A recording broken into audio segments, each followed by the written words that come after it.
Pronto, agora tá. Pronto. Então, a partir desse momento, tá? A oficina está sendo gravada, vai ser disponibilizada no site do César, no YouTube, tá? Então, só um pouquinho de paciência que a gente está organizando o site lá, tem muito material para divulgar, tá? Dos vários projetos do programa. Então, em breve, tá? Todas as oficinas do Sempre às Sextas vai estar disponível para todo o público. Então, é uma grande satisfação essa tarde estarmos recebendo aqui no nosso projeto Sempre às Sextas, que é um projeto de extensão do curso de Arquivologia da Universidade Estadual da Paraíba, tá? Em convênio com a Associação dos Arquivistas da Paraíba. Então, temos muito a agradecer o apoio que a associação está dando, tá, para o projeto SESI, a coordenação de arquivologia, na realização desse projeto, tá, no contato, sobretudo na pessoa de Rita, tá, com toda a comunidade arquivística, essa mobilização fantástica, tá, que está acontecendo em nível de Brasil, para discutir práticas e teoria, melhores práticas arquivísticas, tá? E essa divulgação, essa ideia de divulgação mais ampla possível, né, de maior alcance possível para toda a comunidade. Então, agradecemos muito nossos parceiros, e hoje nós temos a grande satisfação, tá, de receber a professora Maria Meriane e professora Adelaide, tá, nosso projeto de extensão Sempre às Sextas. Então, uma rápida apresentação da professora Meriane. Ela é doutora e mestre em Ciência da Informação, tá, pelo Programa de Pós-Graduação em Ciência da Informação, tá, da UFPB, por sua especialização em Gestão de Unidade de Informação, também pela UFPB, e Organização de Arquivo, também na Federal da Paraíba, bacharel em Biblioteconomia, professora adjunta do Departamento de Ciência da Informação da UFPB, vice-líder do Grupo de Pesquisa Estudos Arquivísticos em Documentos e Registros Digitais, membro do Grupo de Pesquisa Laboratório de Pesquisas Intelectuais por Valor da Informação, membro do Conselho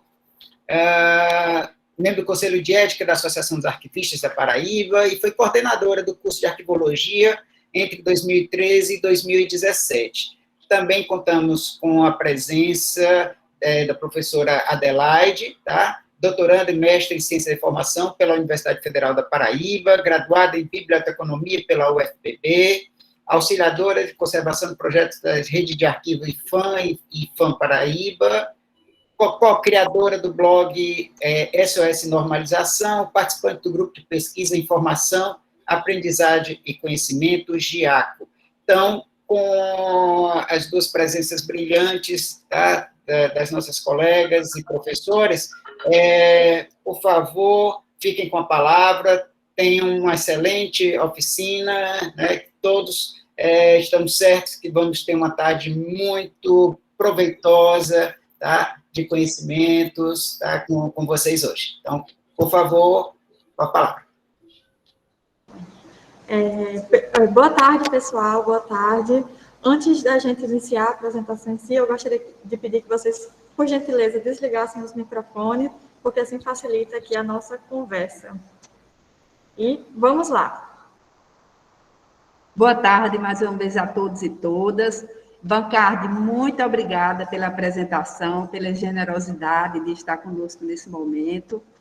Dizer que, além do que você falou, eu e a Adelaide somos uma apaixonada pela conservação e restauração. Então, a gente está aqui para dividir um pouco desse saber. Muito se tem ainda a aprender, mas o pouco que se tem, a gente quer dividir. Então, eu agradeço o convite, agradeço a Rita, agradeço pela generosidade de ter mudado o horário. Eu estou com disciplina na sexta-feira pela manhã na UFPB, então não pude ministrar a oficina pela manhã. Agradecer a minha parceira Adelaide, que gentilmente também aceitou a gente migrar a oficina para o turno da tarde. Então, nesse momento, a professora Adelaide vai explanar aqui uns slides para vocês. Eu ia me apresentar mais, mas Vancardi já me apresentou. Eu vou só dizer isso, que sou apaixonada e espero que seja uma tarde de muito prazer. Eu vou deixar com vocês agora a professora Adelaide, que vai fazer uma primeira explanação teórica, que é importante essa fundamentação, e depois a gente vai fazer um pouquinho, conhecer um pouco do laboratório e tentar fazer algumas práticas para que a gente dinamize, de fato, essa oficina. É óbvio que nada é igual ao presencial, mas, num segundo momento, quando a gente estiver podendo, a gente vai ministrar essa oficina para que os interessados metam a mão na massa, porque a gente aprende fazendo. Então, gente, eu vou me retirar um pouquinho para a Adelaide ficar mais à vontade com vocês, e daqui a pouco eu volto para fazer as partes práticas, apresentar juntamente com a Adelaide. Boa tarde a todos.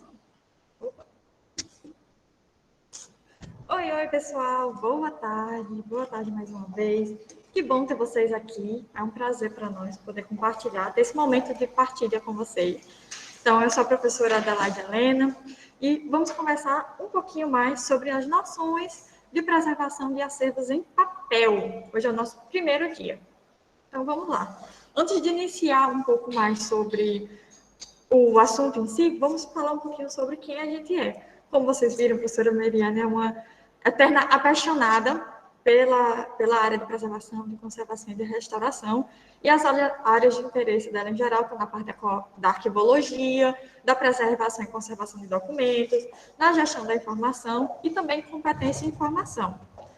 Enquanto que eu, que sou o outro lado dessa moeda aqui, hoje eu sou vinculada à Universidade Federal do Rio Grande do Norte, sou professora lá, e as minhas áreas de interesse estão voltadas mais para a área de gestão por competências, de arquivologia também, de cenários prospectivos e da restauração de documentos. Então, durante muito tempo, a gente conseguiu nutrir um pouco mais essa paixão pela arquivologia, pela preservação, conservação e restauração de documentos físicos. Claro que todas essas etapas a gente percebe que é possível de ser executada também na parte digital. Mas hoje a gente só vai falar de coisas que são palpáveis, tá? Então, a priori, a gente vai mostrar para vocês um pouquinho disso. E eu queria pedir que, a qualquer momento, se vocês sentirem uma dúvida, por favor, coloquem aí no box de informação, ou podem ligar o microfone e interagir com a gente, que a gente vai tirando essas dúvidas ao longo da nossa oficina. Tudo certo? Ou deixa aí no box que assim que acabar essa parte mais visual, a gente vai para a parte de perguntas. Então, vamos lá. A gente fez uma pequena agenda do que a gente vai conseguir conversar um pouquinho hoje. E na semana que vem a gente tem outras informações interessantes. Então, para começar, a gente vai compreender, discutir um pouco mais, a partir de conceitos, a diferença entre preservação, conservação, restauração de documentos físicos, o que é que esses termos significam. Depois a gente vai mostrar alguns casos de preservação, conservação ou restauração mal sucedidos e o que é interessante da gente, enquanto restaurador, fazer e o que não é tão interessante assim de ser feito, o que é melhor nem mexer. A gente vai mostrar para vocês alguns equipamentos, não todos, porque cada laboratório é um laboratório, depende sempre do material que aquele local faz a restauração, de qual é a idade desses documentos e tudo mais. E a gente vai mostrar para vocês também, quando acabar essa parte mais de slides, quando for para a parte prática, a gente está aqui no laboratório da UEPB e a gente vai mostrar para vocês ele. Tudo igual como está aqui agora, ao vivo. E é por esse motivo, que a gente também não pode retirar a máscara, porque nós não estamos em casa, nós estamos em público, ainda estamos de pandemia, portanto, a máscara é obrigatória. E, por fim, o nosso quarto item aqui da nossa agenda de hoje é dar alguns exemplos de laboratórios, para vocês perceberem possibilidades, locais que, porventura, vocês podem visitar e aperfeiçoar os conhecimentos de vocês. Hoje aqui é só aquele gostinho, é só para vocês ficarem com vontade. Mas a gente espera que esse assunto seja interessante e que vocês queiram cada vez mais continuar aprendendo. Tranquilo? Então, vamos lá. Vamos começar com o conceito de preservação de acervos. Se a gente for pensar esses três assuntos, a preservação, a conservação e o restauro, ela funciona em forma do maior para o menor, do que é mais fora do acervo até aquilo que é mais invasivo a ele. Então, a preservação seria uma parte mais externa. São os cuidados administrativos que a gente precisa executar o plano de segurança, o plano de conservação, de restauro, de refrigeração, de umidificação, todo aquele projeto que a gente precisa executar para que aquele documento que a gente está tentando preservar, ele não acabe. Então, esse plano de preservação, ele sempre é algo grande, algo amplo, algo que você consegue colocar nos mínimos detalhes aquilo que é exigido para aquele documento. Então, onde a gente coloca, por exemplo, os mecanismos de segurança. Se caso houver um incêndio, ou se caso houver algum tipo de vazamento de água, enchente, ou se acontecer algum tipo de roubo, quais são as emergências que podem acontecer no meu acervo e caso essas emergências aconteçam, o que é que eu posso fazer para diminuir os estragos que, porventura, isso possa acontecer. Além disso, nesse plano também, é onde a gente coloca o passo a passo, administrativamente mesmo, na forma de gestão, de o que é que a gente executa no dia a dia. Então, quando o documento chega na minha biblioteca, no meu arquivo, no meu museu. Dou um exemplo aqui, por exemplo, de um livro. Assim que ele chega aqui, o que é que eu preciso fazer? Eu preciso colocá-lo no sistema, eu preciso carimbar, tem livro de tombo, tem alguma etiqueta que eu preciso colocar? Não sei. Cada instituição tem o seu jeito de tratar o seu acervo. E cada instituição também tem o seu espaço, porque nem todas têm tudo que é possível de ser feito. Nem todas têm uma estrutura maravilhosa, nem todas têm equipamentos tecnológicos que consigam suprir essas necessidades. O básico de segurança costuma ter em todas, mas não o tempo todo. Então, ter um extintor, ter um equipamento de segurança, ter splinters, ter equipamento suficiente, ter pessoal capacitado para poder executar em algum tipo de emergência, isso em geral costuma se ter. Mas e qual é a temperatura adequada para o meu acervo? Até quanto de umidade é possível ter aqui dentro? Como é a forma de refrigeração? Nesse local tem ar-condicionado ou não tem? Como é que eu vou fazer tudo isso? Então, tudo isso tem que estar previsto. E tudo isso é previsto no plano de acervo, a minha preservação. É onde está na minha política. Então, percebam, é uma coisa mais externa. Vai do mais externo para o mais interno, do mais aberto para o mais próximo ao acervo. Partindo desse princípio, eu trouxe 2 dicas aqui para vocês. Vocês vão ver que essa oficina está recheada de dicas, de coisas que vocês podem começar a desenvolver ou podem começar a observar para que vocês comecem a criar essas políticas de um próprio acervo de vocês. Então, aqui a gente trouxe 2 dicas. A primeira é o Programa de Conservação e Restauração de Acervo da instituição Fiocruz, a Casa de Oswaldo Cruz. A Fiocruz, no geral, tanto a Fundação quanto a Casa. É uma política relativamente recente, ela é de 2017, e ela está programando de forma administrativa, de gestão mesmo, todas essas etapas que o acervo de lá precisa executar. Pode ser interessante para os acervos onde vocês atuam também. E essa segunda aqui é a política de formação e desenvolvimento de coleções da instituição que é próxima a nós, que é a Universidade Federal do Rio Grande do Norte. Então, né, em qualquer um desses 2 documentos, tem todo o passo a passo que tanto o bibliotecário, quanto o arquivista, quanto o museólogo precisa executar para que aconteça a preservação daquele acervo. E lembrando, na preservação também tem que estar previsto o acondicionamento correto de cada um dos tipos de suportes que aquela instituição, porventura, tenha. Então, livros, documentos de arquivo, caixas, CDs, DVDs, vinis, microfilmes, tudo isso tem que estar previsto, porque cada um precisa ser cuidado de uma forma diferente. É aí que a gente coloca. Então, esse é o conceito de preservação. Os cuidados administrativos que a gente precisa ter para que aquele meu acervo ele não ficar ruim. E a gente chega no conceito de conservação de acervos. Então, lembra que eu falei que vai chegando cada vez mais próximo ao acervo?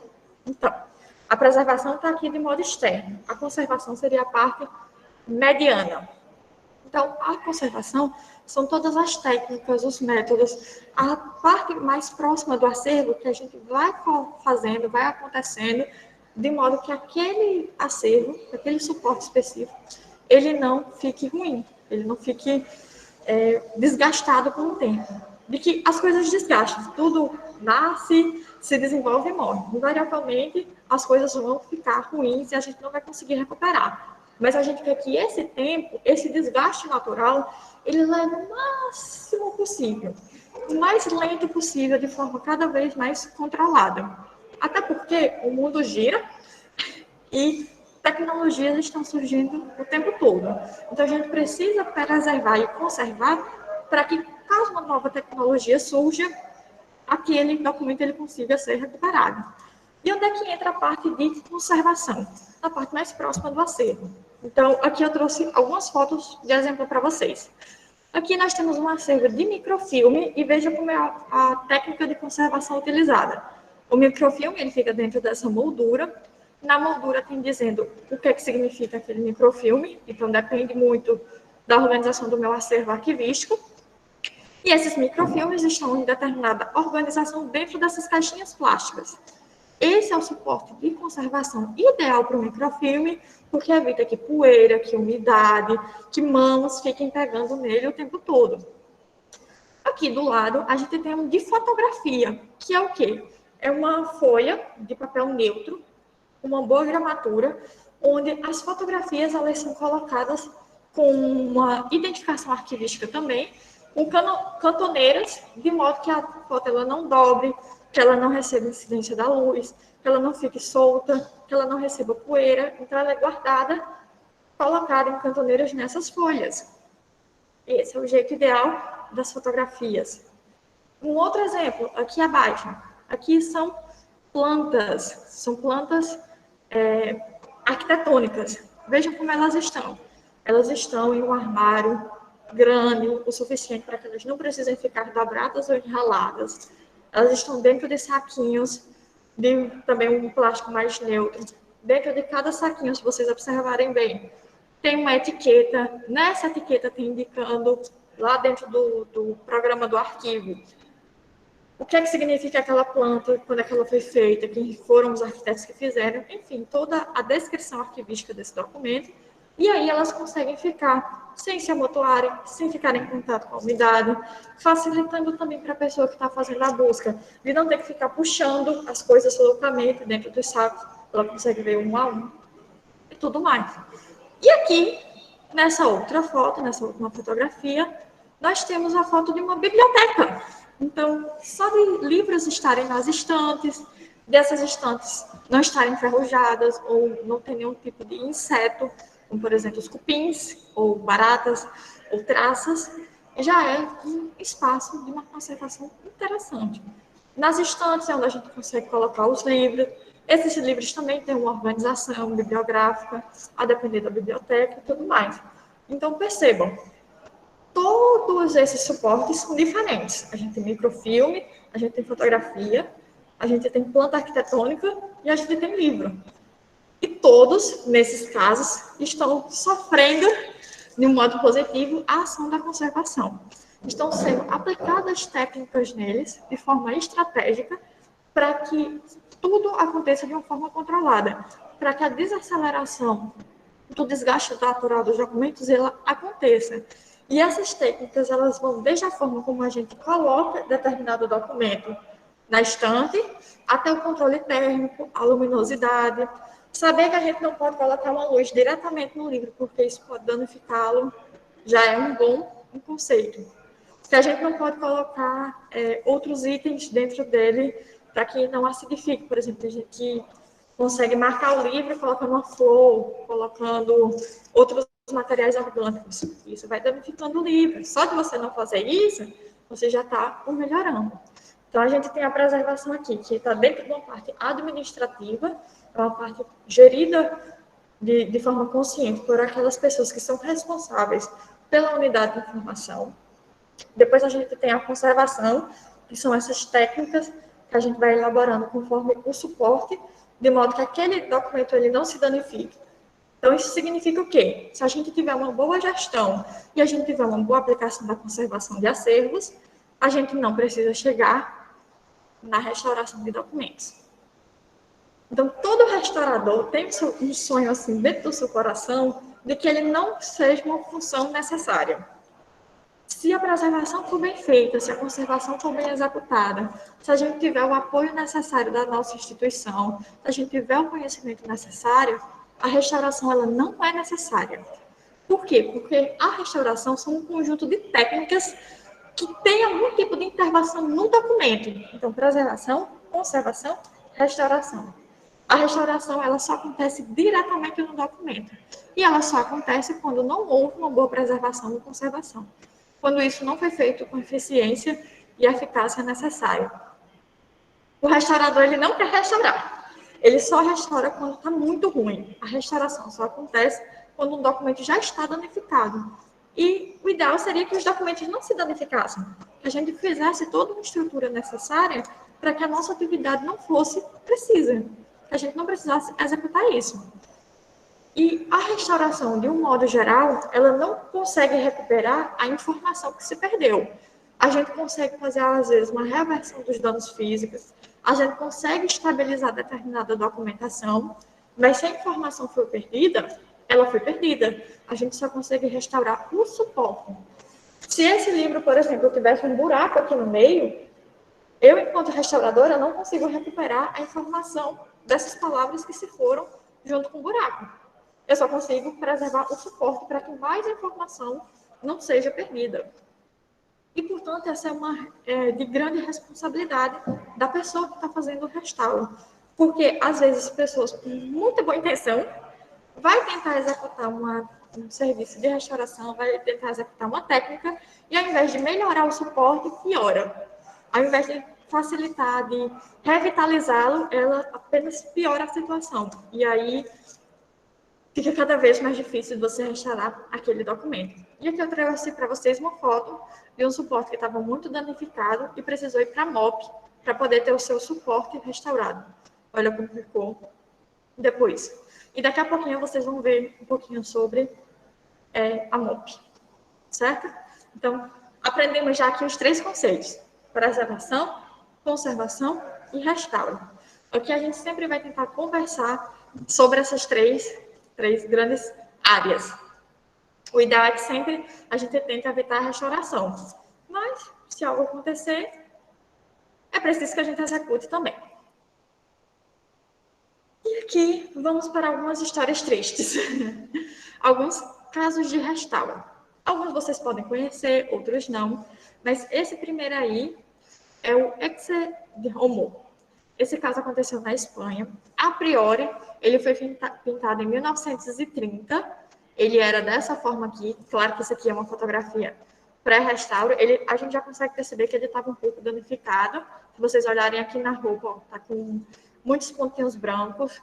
Aqui ao redor da imagem, ele estava já com um halo. Então, significava que essa pintura estava precisando de um restauro. E aí ela foi piorando com o tempo e olha com quantos buracos ela ficou. Ela ficou com porque não aconteceu a conservação ideal daquele local, não teve uma política de preservação bem feita. Essa pintura que estava em relativa qualidade, ela se deteriorou muito. Olha como é que ficou a roupa desse Jesus Cristo e o rosto dele. Então, o que aconteceu em 2012? Uma senhorinha com muita boa intenção se ofereceu para o padre da paróquia, que é essa pintura dentro de uma igreja na Espanha, para fazer essa pintura, porque ela pintava pano de prato, e ela disse, eu sei pintar. E então ela foi lá e tentou executar o serviço. E ela transformou isso aqui nisso aqui. E se vocês prestarem bem atenção, não está parecendo muito a pintura original. O original era esse. Danificado ficou assim. Após passar por essa senhorinha, ficou dessa forma. Está mais parecido com a pintura O Grito do que com Jesus Cristo original. Isso foi uma restauração mal feita. E aí, deixa eu te interromper. Eu sempre quis ter uma camisa com essa gravura. Desculpa. Eu também. Desculpa, eu não consegui. Continue. Se você encontrar, eu quero uma também. Também chama. Porque esse caso foi muito emblemático, porque ela apareceu em todos os jornais. Todo mundo ficou, meu Deus, como é que deixaram fazer isso? Como é que chegou nesse ponto? E tem um agravante que vai ser meio que geral em todos os outros casos que vocês vão ver aqui. Que é o quê? quando o restaurador ele vai executar determinado serviço, a gente se preocupa muito em que a atividade que a gente está fazendo, o tipo de intervenção que a gente está executando, ela consiga ser desfeita no futuro. Por quê? Porque o mundo gira, as tecnologias evoluem, então a gente espera que no futuro novas tecnologias surjam e o restaurador do futuro consiga desfazer o que a gente fez e melhorar. Então, a gente, enquanto restaura, a gente sempre está fazendo coisas que consigam ser desfeitas de alguma forma. É por isso que a maior parte das colas que a gente utiliza são de pH neutro, ou são colas à base de água que consegue ser desfeita. As tintas que a gente utiliza costumam ser tintas à base de água, que você consegue também desfazer, quase como um guache, de certa forma. E qual é o caso dessa pintura específica? A senhora que fez isso aí, que vocês estão vendo, ela utilizou tintas à base de óleo. E o que acontece com tintas à base de óleo? Ela se prega, se cola bastante com o pigmento anterior, e para você tirar uma, você tem que tirar o outro. Então, sabe quando é que vai conseguir recuperar essa imagem? Com a tecnologia que a gente tem hoje? Nunca. Só consegue tirar isso aí se você lixar. Só que a partir do momento que você lixa o pigmento novo, esse que foi feito em 2012, você também apaga o de 1930. Então, essa pintura ela nunca vai voltar à forma que ela era anterior. Perdeu-se informação. O suporte ele foi danificado de um modo que não possa ser retornado. A informação foi perdida. O próximo caso também aconteceu na Espanha. Aqui temos a Virgem Maria, Jesus e Santana. Esse de cima é uma pintura, esse aqui é uma escultura. Ela foi feita no século XV e está também numa igreja, numa paróquia na Espanha. E ela estava dessa forma aqui, ó, como ela estava bem amadeirada, ela não tem nenhum tipo de pigmento além do verniz original da pessoa que executou no século XV. E o pároco da cidade, ele indicou que estava achando que o verniz estava perdendo o brilho. Também século XV para século XXI, né? Tem muito tempo. Claro que provavelmente o brilho estava perdido. Qual era o correto dele se fazer? Procurar uma pessoa que faça um restauro e conseguisse invernizar novamente a obra sem perder a informação sobre ela. E isso aqui foi também uma pessoa que se disponibilizou porque ela pintava anjos, também foi uma senhora. Ela pintava anjinhos para a própria paróquia e ela decidiu se oferecer para poder fazer a pintura dessa escultura. E aqui é como ela ficou. Essa restauração ela já foi feita agora mais recente, foi feita em 2018. Sinceramente, quando eu olhei essa segunda fotografia, eu nem prestei atenção de que era a mesma da primeira. Eu fiquei nessa dúvida, mas não, é a mesma, é a mesma escultura. A diferença é que uma é a cor original, que é só a cor da própria madeira, entalhada, e a segunda é a cor atual. E a mesma coisa, essa pessoa utilizou tinta óleo e Nossa Senhora está aqui com a bochecha tudo vermelha. Nossa Senhora está indo para outras áreas que não é a parte bem santificada da coisa toda. Olha que cores bem vívidas, para não dizer berrantes, que a pessoa utilizou. Essa pintura também não consegue sair. Espera-se que com o tempo ela fique desgastada, que ela vá cair nos pedacinhos para ver se a gente consegue recuperar. Mas se qualquer pessoa tentar usar algum tipo de thinner para poder retirar a tinta ou lixar a peça, vai perder a peça e todos os detalhes dela, porque a tinta ela não quer sair. Olha, por exemplo, quantos detalhes tem na roupa. Se uma pessoa passar a lixa fina aqui, ela vai perder todos esses detalhes. Olha a roupa, as dobras, tudo mais. Então, isso vai se perdendo. E acaba. Mais um caso. Também na Espanha. Mas esse caso aqui, pelo menos, tem um fundinho de coisa boa. Que é o seguinte, isso aqui também é uma pintura da Imaculada Conceição. A original é de 1670, que é essa aqui. Só que nesse caso aqui, não foi o restauro, entre aspas, não foi feito no original, ainda bem. Era um colecionador que conseguiu uma cópia de altíssima qualidade da obra original e ele percebeu que a obra estava suja, com poeira, normal. Com poeira. Qual era a ação que o restaurador ia fazer? limpar com a trincha para tirar poeira e, no máximo, usar algum tipo de produto para fazer uma limpeza ideal. Não foi o que a pessoa que se dispôs a fazer o restauro executou. Nesse caso, foi um senhor, e é um caso recente, é do ano passado, 2020, quando a pessoa pegou esta obra e tentou fazer a restauração dela, que no caso, de acordo com o dono, só precisava de uma limpeza, ele deixou a priori dessa forma. Então, vejam que o corpo ainda está muito parecido com o original. Só que a cabeça ficou muito estranha. E aí o dono original disse, não foi assim que eu pedi, não foi essa a solicitação, eu quero que fique igual a como eu lhe entreguei. Se eu fosse essa pessoa, eu nunca mais deixava esse outro ser humano tocar na minha obra novamente. Mas não, ele é uma pessoa muito corajosa, aparentemente. Porque ele deu para a mesma pessoa que executou esse primeiro serviço e disse, precisa melhorar. Aí a pessoa disse, pois não, e se transformou nisso aqui. Então, esta obra, que na primeira vez ficou ruim, e a pessoa mandou ajeitar, ficou pior ainda da segunda vez. E eu acho que a coragem passou porque a pessoa não pediu para ele ajeitar novamente.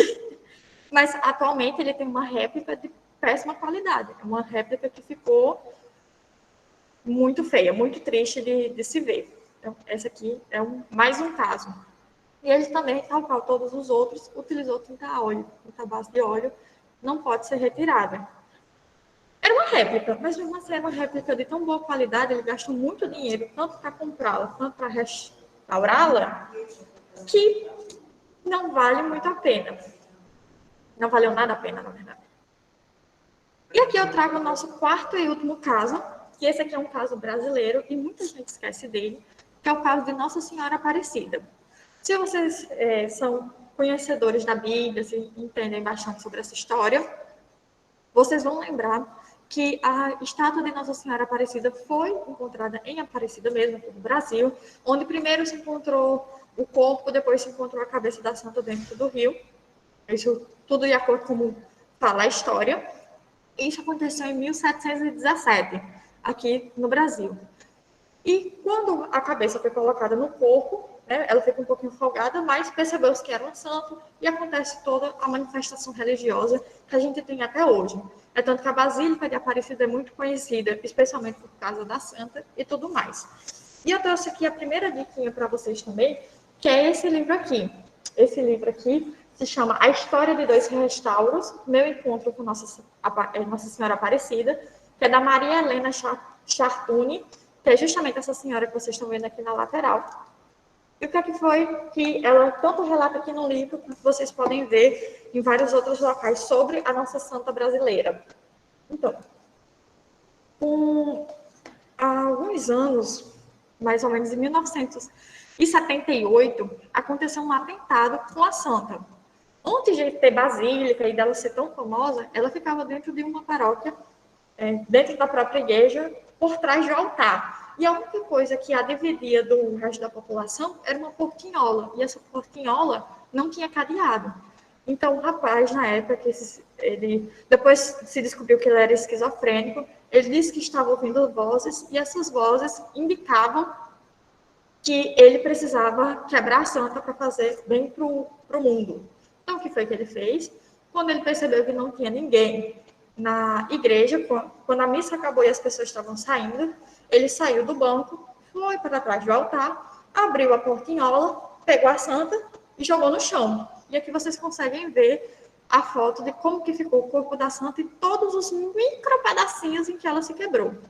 A pessoa foi presa, teve toda a problemática e chamaram a Maria Helena para verificar esse caso. Então, ela foi lá na paróquia, era uma paróquia bem pequena, e como era uma obra muito importante para a Igreja Católica, ela foi paga pela própria cúria, pela própria igreja, para fazer esse restauro. Ela disse que foi uma das obras mais difíceis dela executar, porque quando chamaram para lá, todo mundo tentou ajudar o máximo possível. Então, teve gente que foi tentar varrer o chão onde a santa quebrou para ver se ela conseguia colar a poeirinha que estava no chão e tentar fazer com que a santa ficasse boa novamente. Ela demorou, claro, para fazer todo esse serviço, até para juntar essas peças desse quebra-cabeça. Vocês podem ver, são muitas. mas ela conseguiu fazer um bom trabalho. E tem um detalhe, como eu contei na história agora há pouco, o corpo e a cabeça dessa santa, eles são separados. Porque eles foram encontrados separados. Ela naturalmente é dessa forma. Na cabeça, ela tem tipo um pino, onde você consegue encaixar a cabeça no corpo. E desde muito tempo, obviamente, conforme você ia andando com a santa, ela ia mexer na cabeça, porque a cabeça não é pregada no corpo, ela é naturalmente dessa forma. Ela conseguiu fazer esse restauro e conseguiu preservar essa autenticidade da santa, que a cabeça continuava solta sobre o corpo da santa. Alguns padres da época, após ela terminar esse restauro, ela continuar lá com a paróquia, ela firmou um contrato com a cúria e até o último dia de vida dela, anualmente, ela obrigatoriamente, mas agora ela vai com muita boa vontade, ela obrigatoriamente vai à Aparecida e faz a conservação anual da santa. Ela é a única pessoa responsável por tirar a santa lá do altar onde ela está, hoje em dia na basílica, fazer a limpeza também do manto, da coroa, de tudo que pertence à santa e colocá-la lá novamente. Ninguém, além da nossa querida Maria Helena Charcone, tem a permissão de fazer isso, só ela. Mas qual é o problema disso tudo? Logo depois que ela fez o primeiro restauro, em 1978, por volta de 1980, os padres de paróquias vizinhas não gostaram do aspecto da santa. Eles indicaram que, após fazer a restauração, Maria Helena teria feito algum tipo de pintura, porque a santa ficou muito clara. Mas, na verdade, ela só fez uma limpeza. Então, quando você tira o pó, claro que o que vai ficar por baixo fica um pouco mais claro. E os padres não gostaram. E eles também não gostaram de outra coisa. Antigamente, você precisava fazer procissões com essas imagens. E a cabeça da santa ia balançando durante todo o percurso. Então, o que foi que esses padres eles fizeram? Eles pintaram a nossa santa, a Nossa Senhora Aparecida, com tinta automotiva mais escura, um tom de marrom, e eles também colaram a cabeça da santa com super bonde no corpo, para que ela não balançasse mais a cabeça. No ano seguinte, Maria Helena descobriu, em 1981, e isso foi um estardalhaço, porque danificaram a santa permanentemente, porque ela estava clara e porque ela balançava a cabeça. Então, atualmente, a santa que a gente tem é uma santa danificada. Ela continua sendo a santa original, tanto a que foi encontrada no Rio, quanto essa que sofreu esse atentado, a imagem é igual. Só que ela, hoje em dia, é uma santa mais escura do que a madeira original, porque ela foi pintada por esses párocos na época, e também ela não tem mais essa mobilidade, porque ela foi colada com cola super forte no corpo, e a Maria Helena ela não consegue mais fazer essa retirada. É um caso de restauro já um pouco mais antigo, mas que pouquíssima gente tem esse conhecimento. Olha quantos casos tristes a gente tem. São informações que a gente perdeu. Essa cabeça ela nunca mais vai conseguir tirar. A gente nunca vai ver, nunca vai saber qual é a cor real dessa santa. Aqui no livro ela traz algumas fotos, ela traz o relato, consegue explicar para a gente que é do restauro qual é a cor original, mas atualmente a santa que vocês veem lá na Basílica de Aparecida, ela não tem mais a cor original. Ela não tem mais a cabeça móvel. Ela não é mais como era antigamente. Pelo menos eles não pintaram de colorido, né? Mas danificaram, não consegue ser refeito. Mas a Maria Helena continua indo lá anualmente para poder executar esse serviço. Espero que vocês procurem um pouco mais também sobre essas histórias. Então, temos aqui alguns casos de vocês percebendo que são pessoas que dizem que sabem fazer determinado serviço, vão lá e não fazem. Ou não conseguem executar com a perfeição necessária. Ou tentam fazer algo que eles achavam que era o correto, que é o caso aqui da Nossa Senhora. Ele achava que a santa estava clara e ele mesmo vai pintar. O outro achava que conseguia fazer uma boa limpeza, ele foi lá e destruiu a pintura. São sempre coisas na boa vontade. Mas não é com boa vontade que a gente tem técnica, não é com boa vontade que a gente tem eficácia, que a gente tem eficiência. Então, a gente só pode mexer, só pode executar determinada atividade quando a gente tem plena certeza daquilo que a gente está fazendo. Restaurador não é fazer um curso e amanhã você já está restaurando. Você precisa ter técnica, precisa ter conhecimento. precisa começar de algo mais básico para depois ir para o avançado. Eu mesma já trabalho com restauração há um bom tempo, mas eu não estaria disposta a fazer nenhuma das técnicas que vocês estão vendo aqui. Eu não conseguiria juntar uma santa de novo, eu não conseguiria fazer um restauro com esse nível de pintura. Por quê? Porque eu não me acho capacitada. E que se eu quisesse me profissionalizar, eu não ia tentar numa imagem tão antiga, em algo tão necessário. Eu tentaria em algo mais básico, ia aprender. Então, antes da gente executar, é bom a gente aprender com coisas que a gente não vai sentir tanto caso dê errado. E existem equipamentos que nos ajudam nisso tudo. E eu vou trazer aqui os conceitos para vocês, mas depois vocês vão ver aqui na prática, quando eu sair com a professora Meriane mostrando para vocês. A primeira casa dessa higienizadora, ela serve para fazer a limpeza de todos os tipos de documentos. Existem higienizadoras menores ou maiores, depende muito do tipo de documento que você está limpando e o tamanho dele. Ela serve tanto para fazer limpezas mais simples, como, por exemplo, pó. Você precisa tirar o pó do seu documento. E nem quando a gente tem estantes, tanto limpezas mais específicas, por exemplo, com pó de borracha, ou qualquer outro tipo de necessidade que você venha a ter. Essas higienizadoras costumam ter uma luz muito forte para que facilite a visualização da pessoa que está fazendo aquele tipo de ação. E eu vou mostrar aqui para vocês daqui a pouco. O nosso segundo equipamento, e muito importante, é o recipiente para armazenar a água deionizada, ou deionizador. Essa foto, inclusive, é do que a gente tem aqui. E esse deionizador, ele serve para que a gente faça todos os tipos de técnicas com uma água adequada para esses procedimentos. Então, quando a gente faz um restauro, a gente não utiliza água comum, não é essa água de torneira. É uma água que não tenha minérios, que não tenha sais, que não tenha nenhum outro tipo de composto nele. É uma água mais limpa, 100% pura. É tanto que a água que vem do deionizador, ela não é própria para beber, ela só é própria para fazer esse tipo de intervenção. A gente tem a mesa de luz, que é uma mesa bem confortável, onde a gente consegue se sentar com muita tranquilidade, e que ela tem uma lâmpada e um tampo muito forte. Assim a gente consegue colocar documentos em cima dela para facilitar a visualização. Seja para visualizar quando tem um buraco, ou quando a gente não está conseguindo ver melhor o que é que tem escrito. Então, essa mesa de luz ajuda enormemente, principalmente para essa parte de desgaste de papel. Ajuda também bastante quem está fazendo análises de escritas, algum tipo de diplomática, qualquer tipo de análise fica mais fácil de ser visualizado. E temos também a secadora. A gente utiliza bastante água durante os nossos procedimentos. Então, às vezes, o material ele pode ficar encharcado, ou às vezes a gente precisa secá-lo por algum outro motivo, como, por exemplo, com a mop, que eu vou mostrar daqui a pouco para vocês. Então, a gente tem essa secadora, que é uma secadora manual, ou seja, ela é no chão, não é nenhum tipo de equipamento super desenvolvido, né? Não é super tecnológico, mas é basicamente uma estante cheia de prateleiras, e em cada prateleira a gente vai colocando os documentos e vai esperando eles secar naturalmente, por conta da umidade do ambiente. Mas existem secadoras também que aceleram esse procedimento de modo tecnológico. Ela parece um equipamento tal qual os outros que eu vou mostrar aqui para vocês. Essa secadora mais tecnológica a gente não tem aqui no laboratório.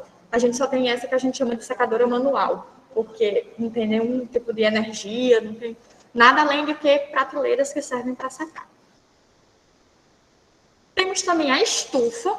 A estufa ela é multifacetada, serve bastante para desinfecção de documentos, também para hidratação. A gente tem ela aqui, vou mostrar para vocês. Temos a MOP, que foi aquela que eu já falei várias vezes, que é a máquina obturadora de papel, é onde a gente utiliza para dar banho em documentos ou para fazer algum tipo de preenchimento no papel. E a gente tem alguns exemplos aqui para mostrar para vocês. A gente tem um armário, eu coloquei uma foto de um, mas existem várias formas de armário. A gente tem as estantes, na hora que eu falei aqui com vocês de conservação, existem várias formas de vocês colocarem isso, então depende do tipo de suporte, do tipo de material que a gente está trabalhando. Eu trouxe aqui armário no geral. E esse armário da foto específico, ele serve para guardar documentos de grande dimensão, que é muito parecido com aquele que eu mostrei agora há pouco, onde tinha aquelas plantas arquitetônicas. Esses armários servem para que a gente não precise enrolar o documento ou dobrá-lo. do tamanho que ele está, a gente consegue encaixar e ele fica lá no aguardo da nossa necessidade. É muito, muito útil. E temos também a capela. A capela a gente não tem disponível aqui. E para que serve a capela? É para exaustão de gás. O laboratório de restauro, como qualquer outro tipo de laboratório que utiliza procedimentos, que faz algum uso de procedimentos e técnicas, ele também faz uso de muita química. Quem é restaurador não acha só as coisas bonitinhas. A gente precisa saber de matemática, de física, de química, de biologia, todos esses cálculos são necessários. E uma das coisas dentro da área da química que a gente utiliza são com produtos. E alguns produtos que a gente utiliza para fazer limpeza, para fazer enxerto, para qualquer outro tipo de técnica ou procedimento, muitas vezes eles evaporam gases que podem ser tóxicos para a pessoa que está executando aquele serviço. Então, a capela ela serve para fazer a exaustão desse gás e não matar a pessoa que está o utilizando.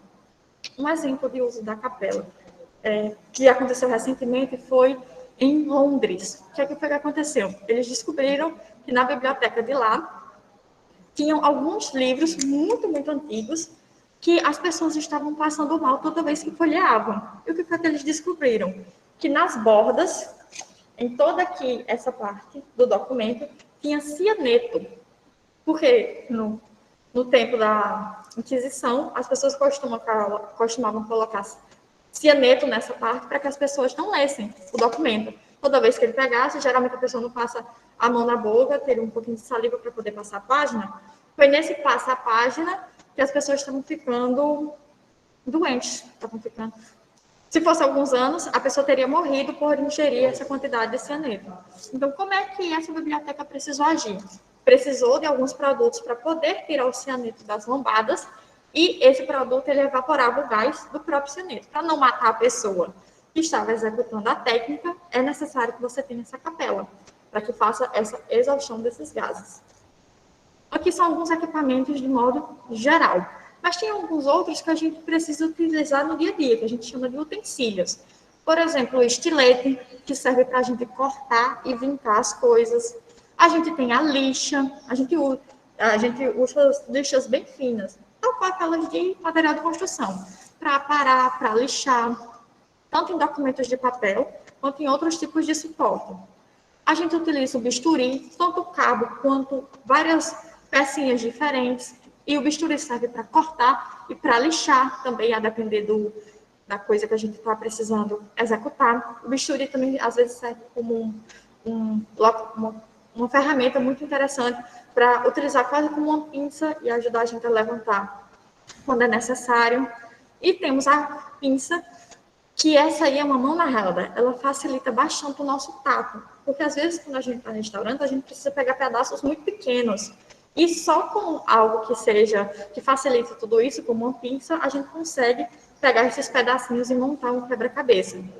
Até porque, principalmente aqui no Brasil, as coisas só chegam para o restaurador quando elas estão muito acabadas, quando elas estão muito destruídas. Então a gente precisa viabilizar o conserto disso, a depender do caso. Ainda nessa parte do utensílio, a gente tem as espátulas, que elas servem para dobrar, para vincar, facilita bastante, principalmente quando a gente está trabalhando com encadernações ou com documentos arquivísticos de um modo geral. A gente tem os pincéis, e aqui eu não trouxe nenhum específico, porque dentro da área de restauro, a gente utiliza vários, a gente tem a trincha, tem uns pincéis que a gente utiliza para fazer algum tipo de pigmentação, para fazer a limpeza, para fazer a colagem. Então, o pincel é quase um desdobramento da mão do restaurador. A gente precisa ter muita perícia para utilizá-lo. E sempre vai depender de para que a gente está fazendo a utilização desse pincel. A mesma coisa das colas. Aqui na cola eu trouxe para você a carboximetilcelulose, que é a nossa CMC, ou como a gente chama carinhosamente de metil. A gente vai mostrar elas aqui para vocês, que a gente tem, mas eu coloquei colas porque existem inúmeras formas de cola. A cola sempre vai depender do suporte e do que a gente está restaurando. Então, se for um tipo de papel, é o quê? É só para fazer uma limpeza. Existem muitas colas que servem para limpar, inclusive a metil. É para fazer uma colagem, para grudar alguma coisa. Para que serve? para dar sustentação, então a gente tem a CMC, tem as colas que são advindas da cera, por exemplo, lá da cera de abelha, a gente tem as colas que servem para sustentação, como a Cascorex, ou de pH neutro. Existem muitas formas de cola, cada cola serve para algum propósito. Existe a própria cola branca, que também facilita a nossa colagem, e a nossa cola branca é essa que todo mundo conhece, que geralmente as crianças levam para a escola, elas costumam ser neutras. Então, a gente consegue colocar no nosso dia a dia, a gente consegue utilizá-las. E o último utensílio são os papéis. Também no plural, porque dentro da restauração a gente utiliza vários, depende de para quê. Esse da foto específico é uma folha de papel japonês, que a gente utiliza bastante para diminuir buracos, para fazer obturações, para fortificar determinado suporte. Às vezes as folhas são muito finas, a gente precisa deixá-las mais fortes, mais empoderadas, de certa forma. Então, a gente utiliza alguns tipos de papel japonês. Mas papel, de um modo geral, é a coisa que a gente mais usa, que serve para obturar, para dobrar, para colar. A gente, às vezes, precisa refazer capas, refazer lombadas, depende sempre do material, daquilo que a gente está tentando restaurar. Então, pincel, cola e papel são 3 itens que eu coloquei no plural, que a gente utiliza das mais variadas formas e dos mais variados tipos também. A todo momento a gente tem um pincel, uma cola, um papel diferente. E é por esse motivo também que a restauração não é uma coisa barata. Olha quantos equipamentos, quantos utensílios a gente precisa ter. Claro que pequenas intervenções, como as que a gente vai mostrar aqui para vocês hoje, vocês conseguem fazer em casa e com poucos utensílios. Mas se a pessoa precisa executar trabalhos mais profundos ou que envolvem muitas técnicas, muitos procedimentos, é necessário que elas procurem um laboratório com um pessoal equipado e seguro também para fazer o seu tipo de intervenção. Que aí eles provavelmente vão ter esses equipamentos de um modo mais fácil. E aqui eu trago alguns modelos de laboratório. Essas 2 primeiras fotos é do Laborarte, da Fundagem. E aí fica o link. Inclusive esses slides eles vão ficar disponíveis para vocês. Então, todos os links, todas as dicas que a gente trouxer aqui, vocês podem ficar sem problema nenhum. E esse aqui é do Laborarte. Onde é que ele fica? Fica em Recife, filiado à Fundação Joaquim Nabuco. É um dos laboratórios mais completos que a gente tem aqui da área do Nordeste. Lá, antes da pandemia, né, eu espero que volte em breve, eles promoviam cursos para capacitar as pessoas, desde os mais básicos até técnicas mais avançadas, que foi, inclusive, de onde eu retirei essas fotos. Lá eles têm equipamentos de ponta mesmo, e é um tipo de organização que faz tanto trabalhos para a própria instituição onde está vinculada, quanto faz trabalhos externos. Então, se vocês tiverem algum tipo de material em casa que precisa passar pelo restauro, a Fundagem pode ser uma excelente opção. E fica em Recife, que não é tão longe daqui, né, de João Pessoa. E temos também o Memorial UFC, que também fica aqui no Nordeste, é vinculado à Universidade Federal do Ceará.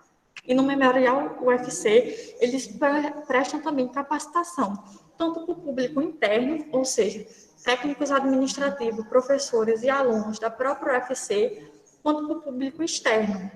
Esse aí fica em Fortaleza, no Ceará, o Memorial, onde eles têm também um laboratório super completo, com todos os equipamentos, e eles prestam essa assistência para o público interno e externo.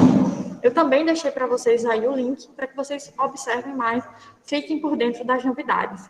Tanto o Laborarte quanto a UFC são excelentes. Além do nosso laboratório aqui da UEPB, que é o que a gente vai mostrar hoje. Eu não coloquei foto dele porque vocês vão ver ao vivo, e ao vivo é mais legal, né? Aqui algumas referências do que a gente está trabalhando hoje, para que vocês procurem, para que vocês busquem um pouco mais. E meu contato, o contato da professora Meriane, e vamos para a prática, né? Vamos lá para a prática, mostrar para que vocês vejam um pouco aqui algumas técnicas e também como é o nosso laboratório. Certinho? Deixa eu ver aqui.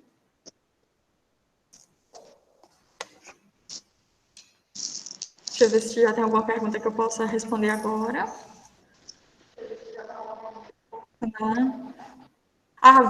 Sim, Suzana, vou disponibilizar o material, sim. Depois eu vou entregar para o pessoal aqui, você pega com eles, tá bom?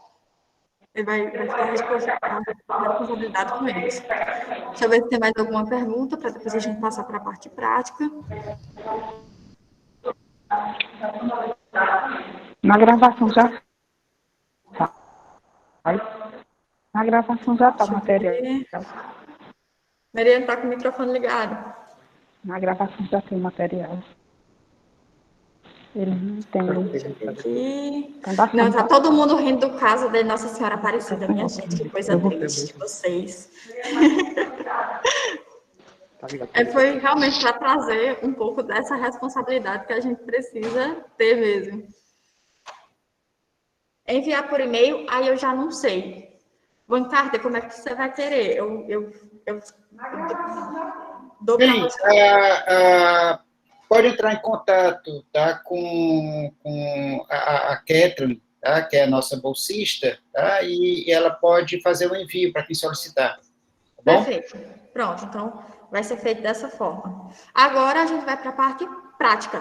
Tudo bem com vocês? Então vamos lá. Deixa eu desligar minha tela aqui e a gente vai começar a ver pelo celular.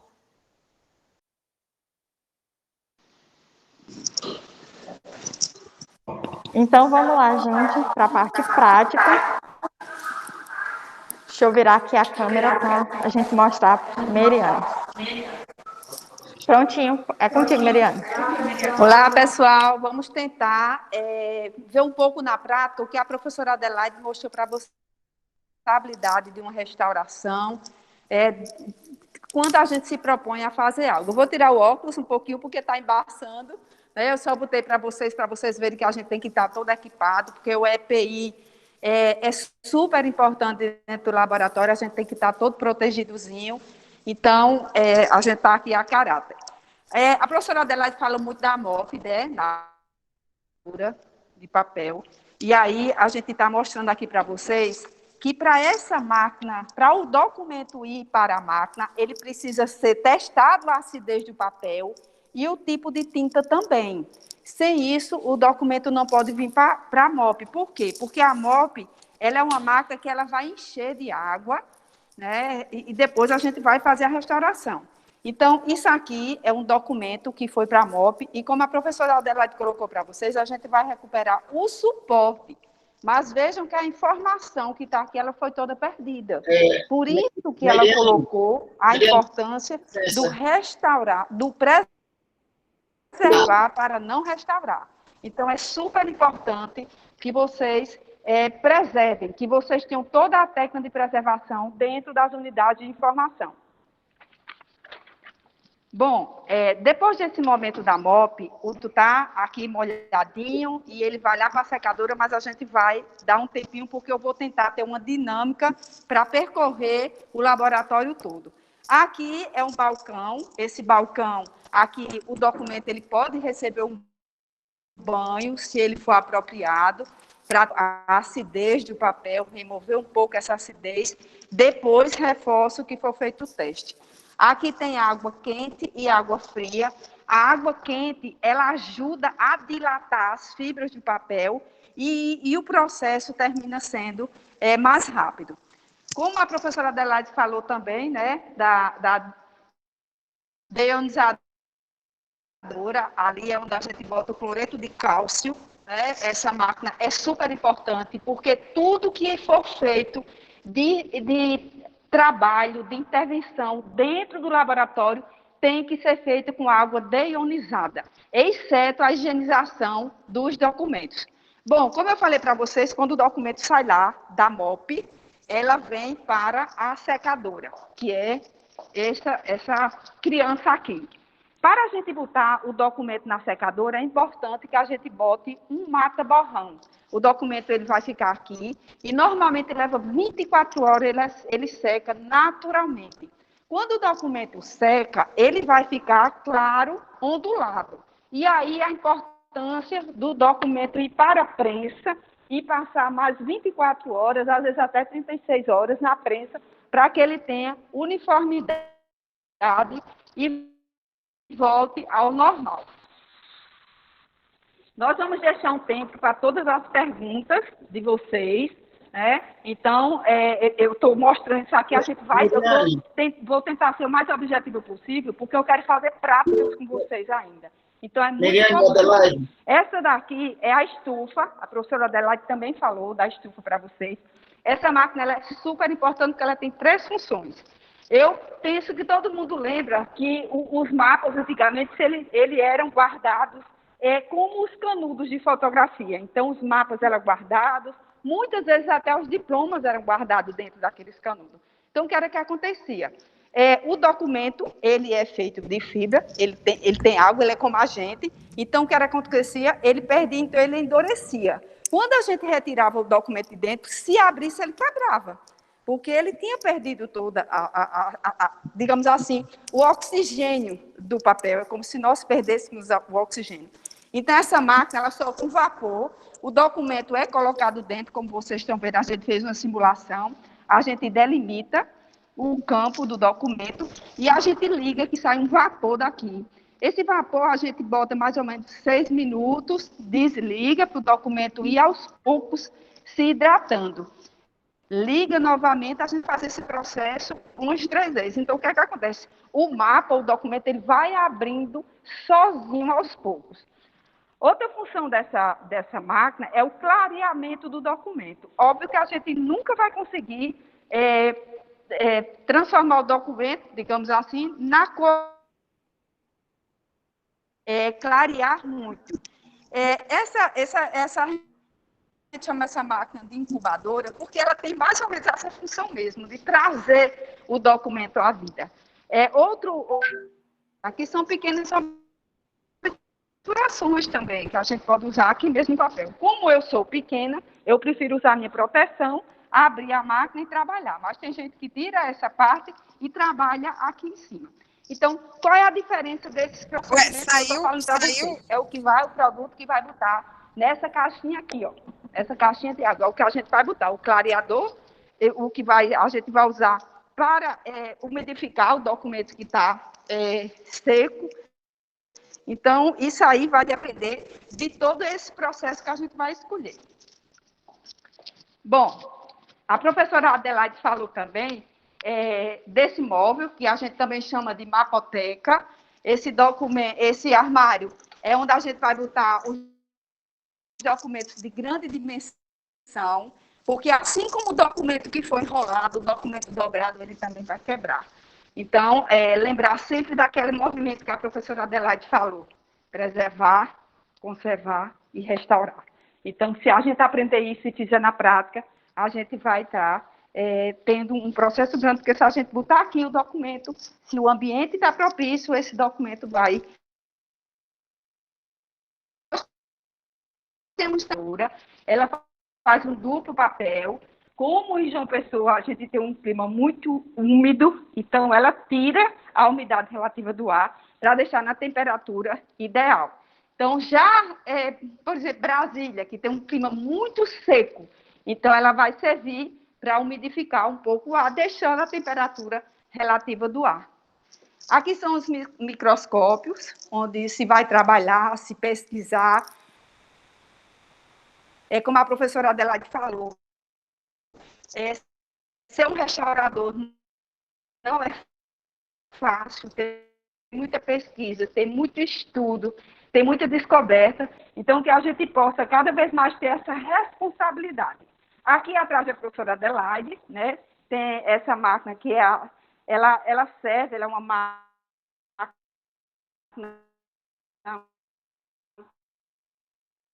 que ela é movida a nitrogênio, ela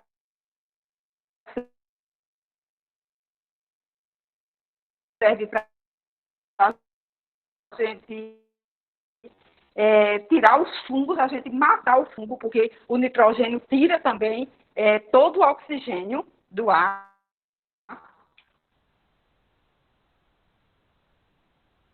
Então, essa máquina, a gente enche ela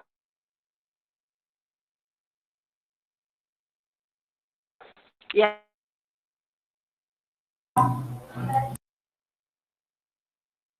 ela movida, liga e deixa, em média, 24 horas ligada. para que se mate mesmo todos os fungos.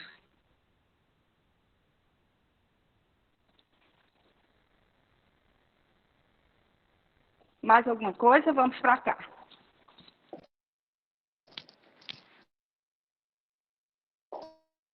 Bom, quando a gente vai para um laboratório, que a gente tem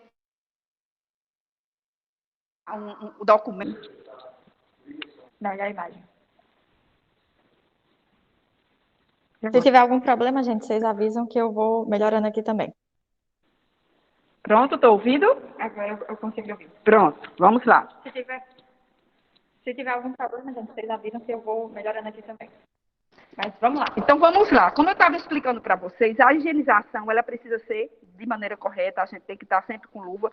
Então a higienização correta sempre de dentro para fora, de dentro para fora.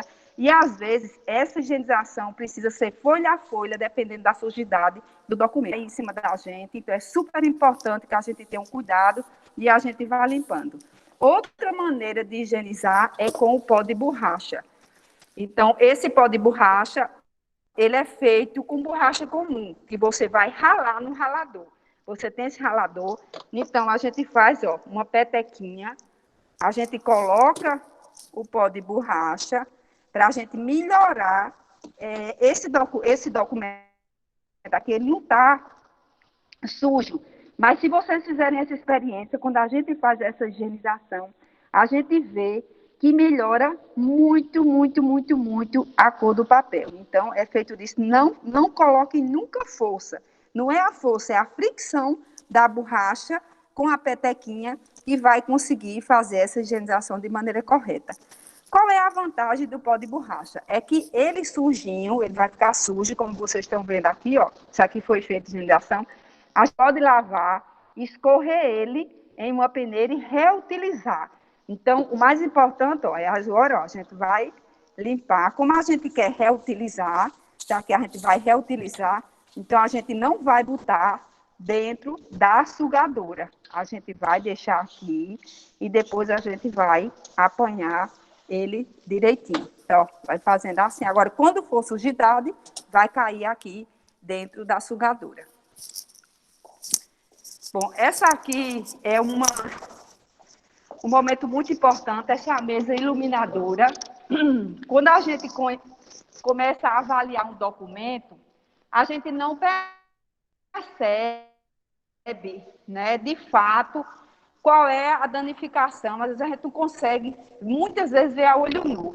Então, quando a gente bota, para vocês terem uma ideia, quando a gente bota o documento, veja como melhora, para a gente ver a danificação. Esse documento, ele não sofreu muito, porque vocês vejam que ele teve pouquíssimas perdas do suporte.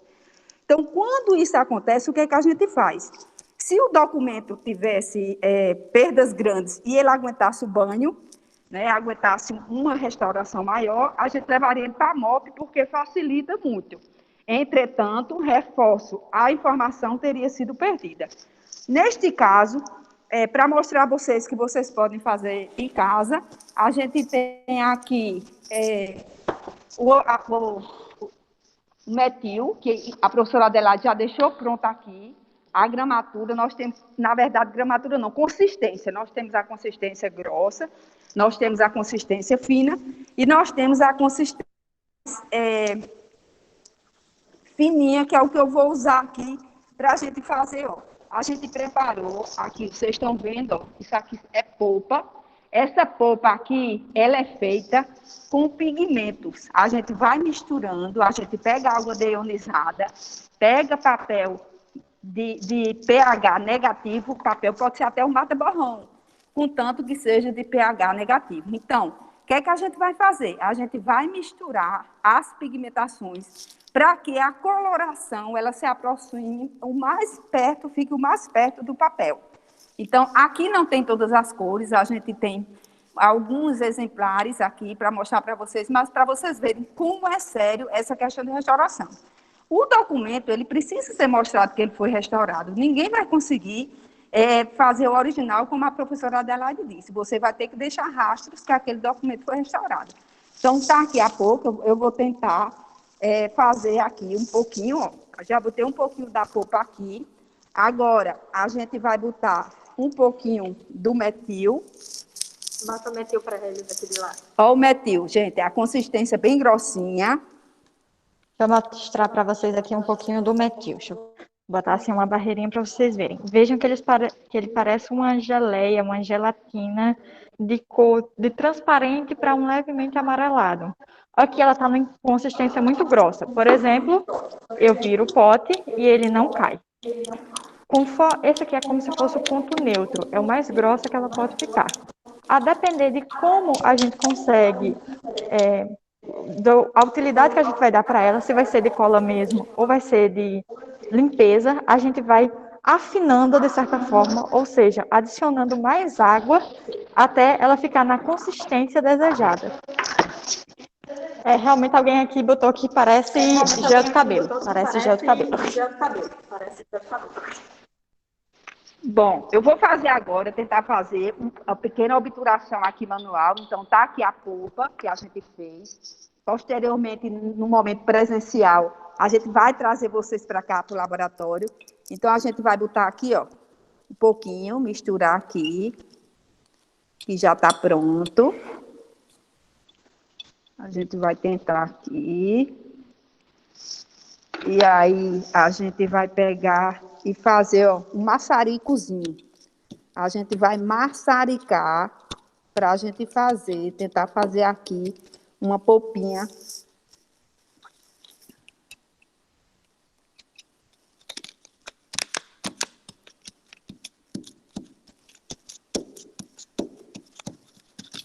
Restaura a culinária. A gente usa espátula, usa tesouro. E tem que tudo. ter muita paciência. Quem não tiver paciência e delicadeza não pode trabalhar com restauro. Não pode. É tudo muito devagar, tudo muito lento. A gente vai tentando e vai aqui fazendo uma ginástica.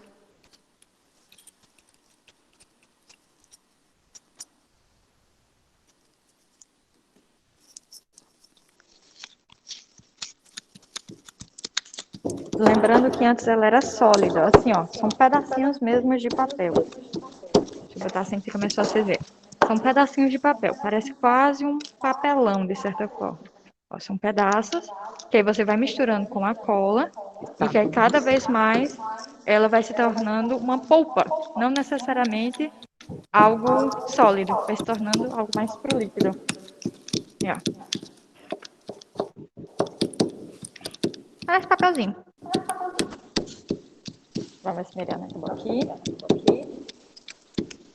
Bom, quando a professora Adelaide falou da importância, né, da gente ter o estilete, da gente ter o maçaricozinho, a gente ter a pinça, tudo isso no dia a dia faz toda a diferença dentro do laboratório, porque a gente não pode pegar em nada. Né? Vocês estão vendo que eu estou com 2 tipos de luva. Eu estou com a luva de algodão, porque nós vamos falar da importância da fotografia. Toda fotografia tem que ser manuseada com luva de algodão. E eu estou com uma de látex, para vocês verem a diferença. Então, a gente vai fazer um pouquinho da higienização de fotografia também. Eu estou tentando aqui maçaricar o máximo que eu posso.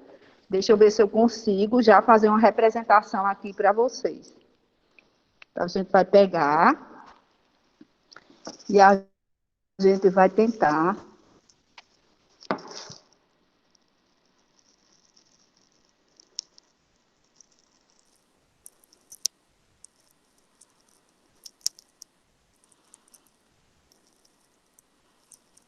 Pega a massa que foi feita do amassado do papel com a cola e vai colocando nos buraquinhos um a um. Um a um. Isso aqui é feito um a um. E a gente tem que ter paciência, porque depois isso vai secar, né? A gente vai ter que deixar secar. E aí a gente vai passar, a gente vai cobrir, a gente vai fazer uma velatura com o papel japonês. Está aqui o papel japonês, a gente faz uma velatura. Para esta velatura, a gente vai passar uma camada do metil fina em cima do documento todinho, depois que ele tiver, ó, gente. Isso aqui vai levar 24 horas para secar. E a gente vai observando, vai fechando um a um, com muita paciência e observando. Isso aqui é um tratamento, é uma cirurgia plástica. Nós somos os cirurgiões plásticos do documento. E a gente vai fazer isso um a um.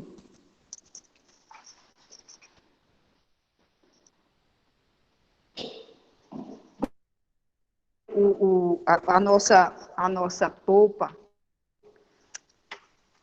essa daqui, ela está muito ressecada, porque nós estamos há 2 anos sem utilizar. Então, de vez em quando, a gente umedece ela, deixa secar um pouquinho para ela não ficar muito dura. Então, ela está muito dura por isso. Ela ficou muito tempo aqui dentro do pote. Então, é importante que a gente hidrate o papel. A gente falou dessa questão de hidratação do papel. Mas o mais importante é que vocês entendam que o metil com essa polpa, que é feita manualmente no liquidificador, pode ser feito no liquidificador doméstico, mas a gente precisa de tudo, tem que ser pesado, a gramatura, pigmentação, teste, até a gente chegar na cor semelhante à cor do documento que a gente precisa. Então, é super importante que se tenha esse critério. Bom, antes de ir para a próxima etapa, temos já algumas perguntas que você consegue responder agora. Sim. A primeira é, se tiver algo escrito, quando a gente faz isso, não tampa a escrita? Sim, não pode. Não pode. Você, se tem algo escrito, você vai ter que fazer o teste, né, ferrográfico da pintura, da escrita, e você tem que, preste atenção aqui, ó, a assinatura aqui. A gente tem que fazer sempre o teste aqui, para ver se essa tinta, ela aguenta lá para o banho, e se tivesse um buraquinho aqui, eu ia ter que restaurar aqui, mas a gente não ia se recuperar aqui, ia ficar o buraco da assinatura, a gente está recuperando o suporte, como a professora Adelaide falou, lá na parte com vocês, na parte teórica. Então, tudo a gente vai recuperar, mas a gente não vai conseguir recuperar a informação. Então, o banho do documento, a gente precisa testar tanto o papel, tanto o documento, como a tinta. Então, nem todos os documentos vão poder ir para a MOP. Aqui a gente está, vamos supor que esse documento ele não pode. Por isso que a gente está fazendo manual um por um. E tem outro detalhe, pessoal. Quando a gente utiliza o papel japonês, deixa eu colocar meus dedos aqui por trás para vocês verem. Ele é muito fininho mesmo. E o que é que isso significa? Que quando a gente coloca ele no papel, você não consegue cobrir a informação. Vamos dizer que ela fica um pouco anuviada, mas ela não fica coberta. Por exemplo, olha aqui uma folha de papel japonês sobre essa folha. Você ainda consegue observar a informação que tem embaixo, mas o suporte ele fica reforçado. Então, a gente também não perde a informação. Pessoal, a gente vai ver, a gente está aqui com fotografia que tem 67 anos. Eu gostaria de agradecer a dona Zildinha, a avó do meu genro, que cedeu sua fotografia com muito amor para a gente mostrar para vocês, no acervo fotográfico, como é feito higienização de fotografia. Então, veja que essa fotografia aqui, ela foi colada no álbum e ficou aqui, eu não sei, no álbum, no caderno, e ficou resíduo aqui. Eu tenho certeza que a maioria de vocês tem fotografia.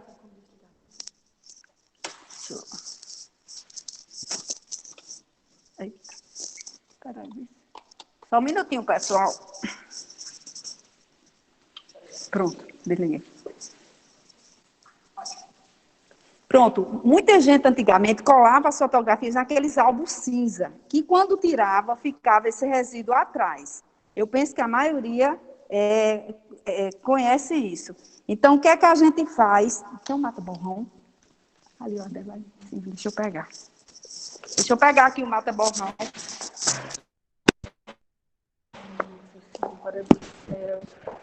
Peraí, deixa eu ver lá. Até bom que ele não escuta.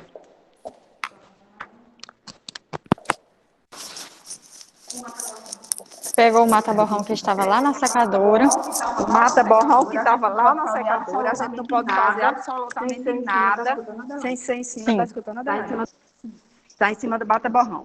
Então, aquela metil que a professora Adelaide mostrou para vocês, a gente vai agora mostrar como é que faz. Aqui tem que ser um trabalho de cirurgia plástica mesmo. O que é que a gente vai fazer? Cadê o pincelzinho?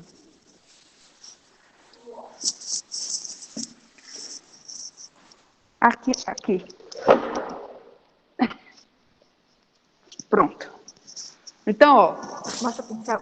Olha o pincelzinho. Esses pincelzinho pequenininho, né? Esse aqui é número 9. Pincel como vocês encontram em todo canto. A gente vai precisar, ó, desse porta-velinha que vocês também encontram em todo canto. É um porta-vela comum. Então, a gente pegou a metil, ó, tá aqui esquentando. Ela tá quentinha. O que é que a gente vai fazer, ó? A gente vai pegar o pincel e a gente vai botar aqui, ó, bem devagarzinho. Ter cuidado, o máximo cuidado para não umedecer demais. Porque o que é que acontece? Se você umedecer demais, vai passar para cá. E toda fotografia ela tem uma gelatina. Então, vai borrar. E aqui já é uma restauração propriamente dita. Se passar para cá, a gente está fazendo aqui, ó, uma higienização. Então, a gente, ó, bota a metil quentinha, espera um pouquinho. A gente pega, ó, e vai vendo se amoleceu. Essa é uma espátula, a ponta dela é arredondada e ela não é afiada. Essa parte de não afiada é importante para que quando a espátula passe pelo documento, ele não corte. Vai botando aqui, ó. Vem novamente.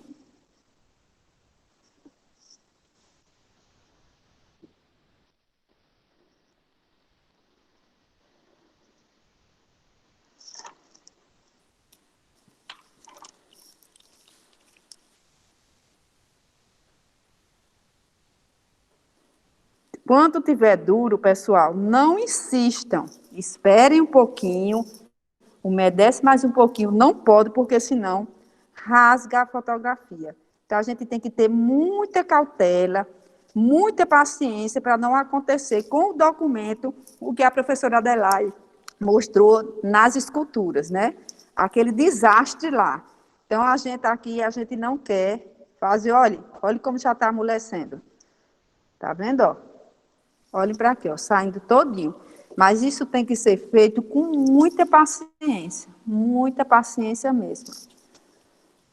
Eu vi aqui que alguém perguntou onde é que a gente encontra esse tipo de material. Pincéis é fácil de encontrar em lojas de material escolar.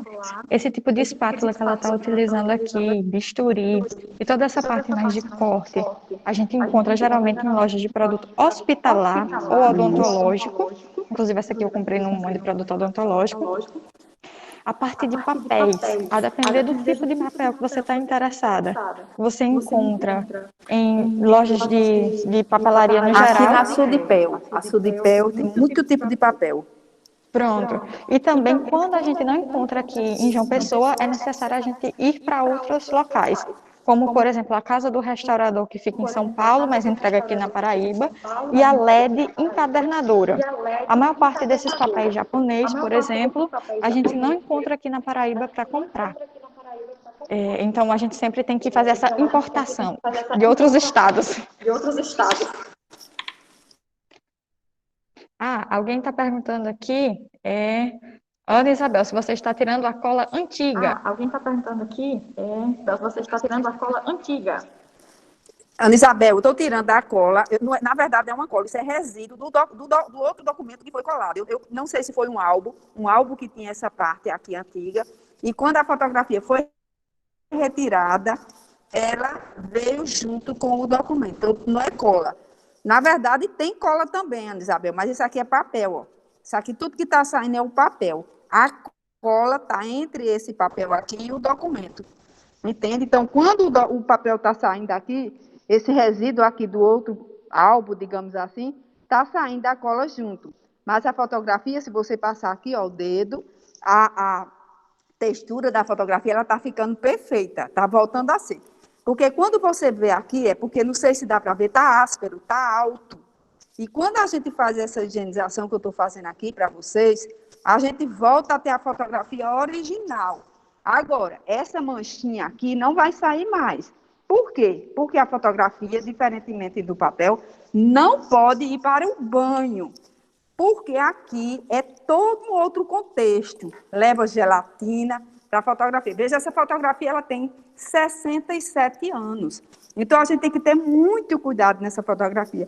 O que é que a gente pode fazer? A gente pode restaurar essas pontinhas depois, com calma, com a polpa direitinho. A gente vai fazendo esses pequenos ajustes na fotografia. Mas aqui, olha, aqui, onde foi, perdeu, não, pelo menos a gente, eu e a Adelaide, a gente não tem competência para suprir essa coloração aqui da fotografia. O nosso papel aqui é fazer essa higienização com muito cuidado. E que vocês não precisam de um laboratório para fazer isso. Se vocês tiverem um espaço na unidade de informação de vocês, vocês têm um acervo fotográfico, vocês podem fazer isso. Todo dia faz um pouquinho, com muita calma, mas só pode trabalhar com esse tipo de higienização. Volto a dizer, quem tem delicadeza na mão, quem tem paciência, porque nada aqui ó, já secou, eu não posso mais insistir. Então, vou ter que vir de novo para meter o quentinho, ó, ela está quentinha, então ela dilata a fibra.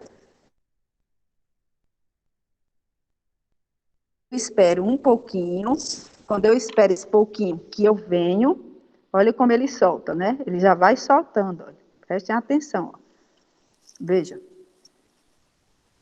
Vai soltando e a gente, ó, vai botando aqui, ó. A gente vai fazendo isso e a gente vai vendo para a gente não tirar não tirar o suporte. O suporte ele vai ficar todinho direitinho. Outra coisa que eu tenho que falar para vocês, não sei se vai dar tempo, eu tive um monitor lá na UFPB que a gente desenvolveu, o primeiro passo foi feito pelo professor Eutrópio e a gente aperfeiçoou uma higienizadora que se assemelha a essa. Por quê? Porque o primeiro passo que a gente precisa fazer dentro de uma unidade de informação, quando a gente vai falar de documento, é a higienização.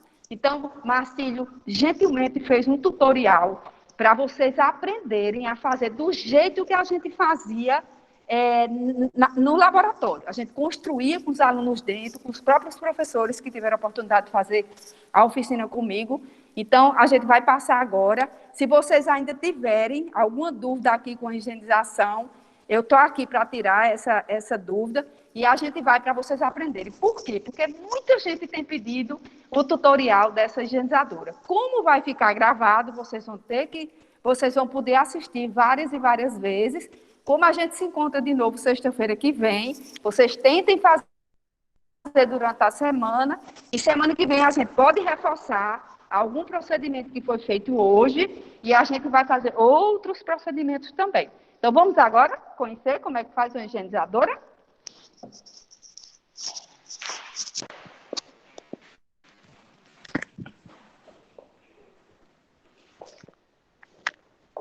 Então, pessoal, agora eu vou compartilhar com vocês novamente aqui a minha tela para que vocês possam visualizar o vídeo que Marcílio fez para a gente, tá bom?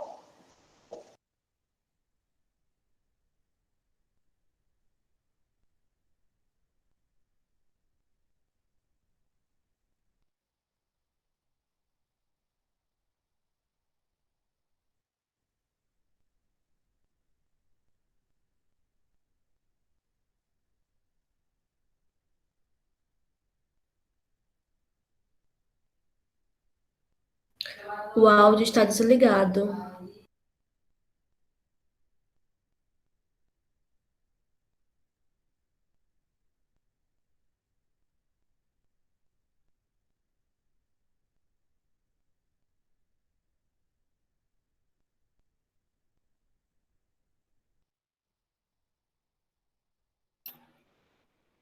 Adelaide, o áudio. Vou tentar compartilhar só a tela, uma janela, para ver se facilita. Ok. Então, talvez funcione.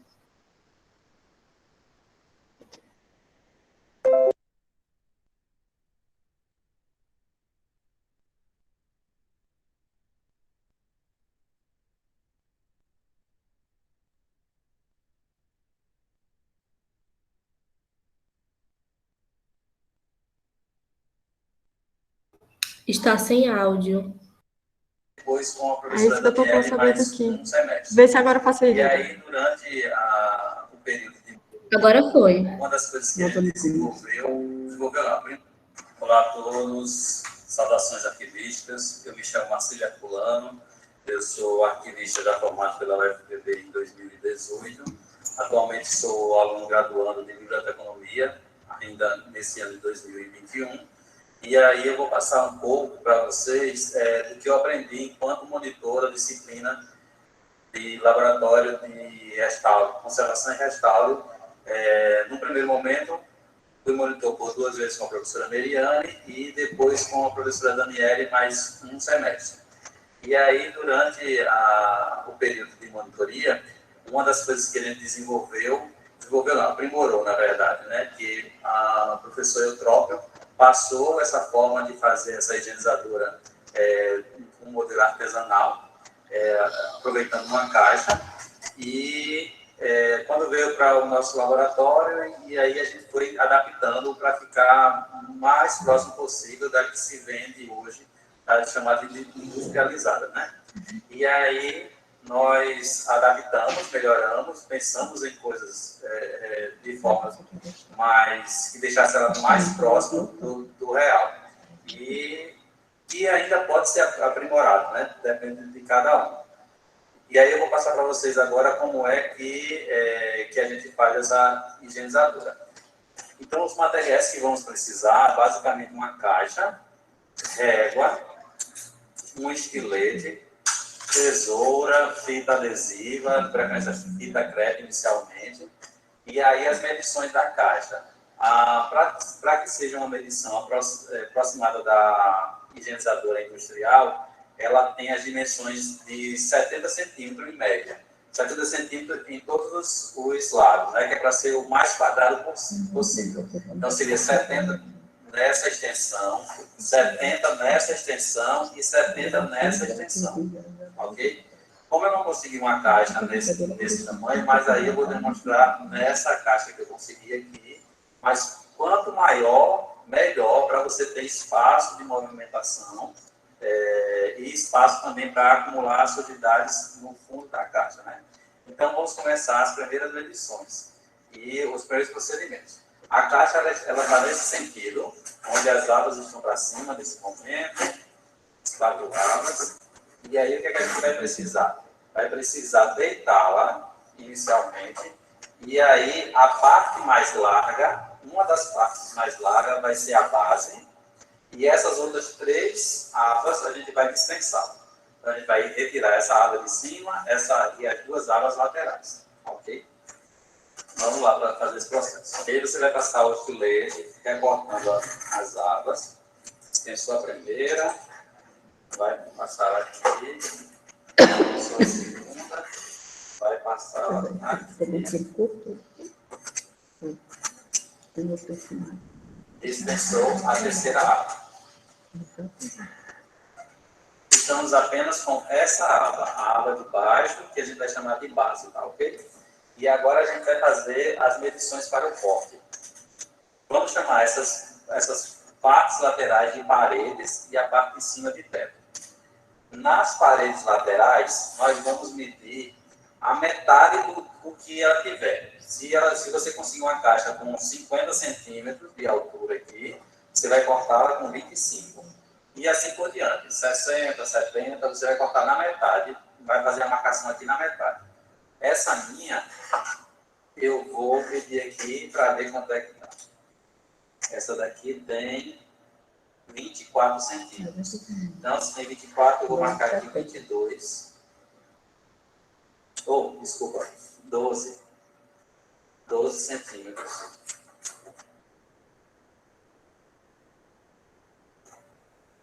Vou marcar 12 centímetros desse lado, 12 centímetros do outro lado. Na parte de cima, eu vou, para o teto, eu vou fazer uma marcação de 10 centímetros, tá? E essa marcação de 10 centímetros vai variar também um pouco do tamanho da caixa que você vai ter. Por quê? Isso aqui é uma parte que a gente está chamando de teto, e aí eu vou explicar para que a gente está utilizando essa base aqui.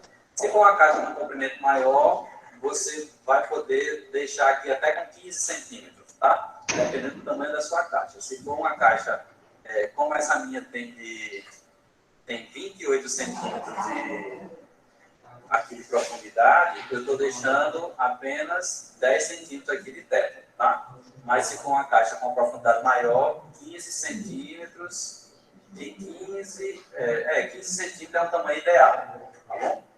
Então, eu vou fazer, fiz a marcação aqui em cima da minha caixa, 10 centímetros. Fiz a marcação aqui na lateral, da metade do que tem aqui, então 12 centímetros. Agora eu vou unir essa ponta a essa, fazer essa marcação na diagonal, onde a gente vai fazer o corte. Então, eu vou fazer essa marcação aqui, desse lado e do outro lado. Fazer a mesma marcação. Então, eu vou virar aqui, vou marcar aqui os 10 centímetros. 10 centímetros.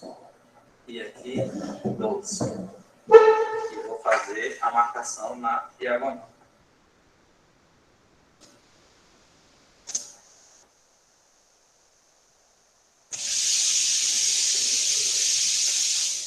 A parte de cima também vou fazer esse alinhamento aqui do risco e vou cortá-la, tá? Pronto, já fiz a marcação aqui, isso dá para ver uma linha aqui, ó, uma linha reta aqui.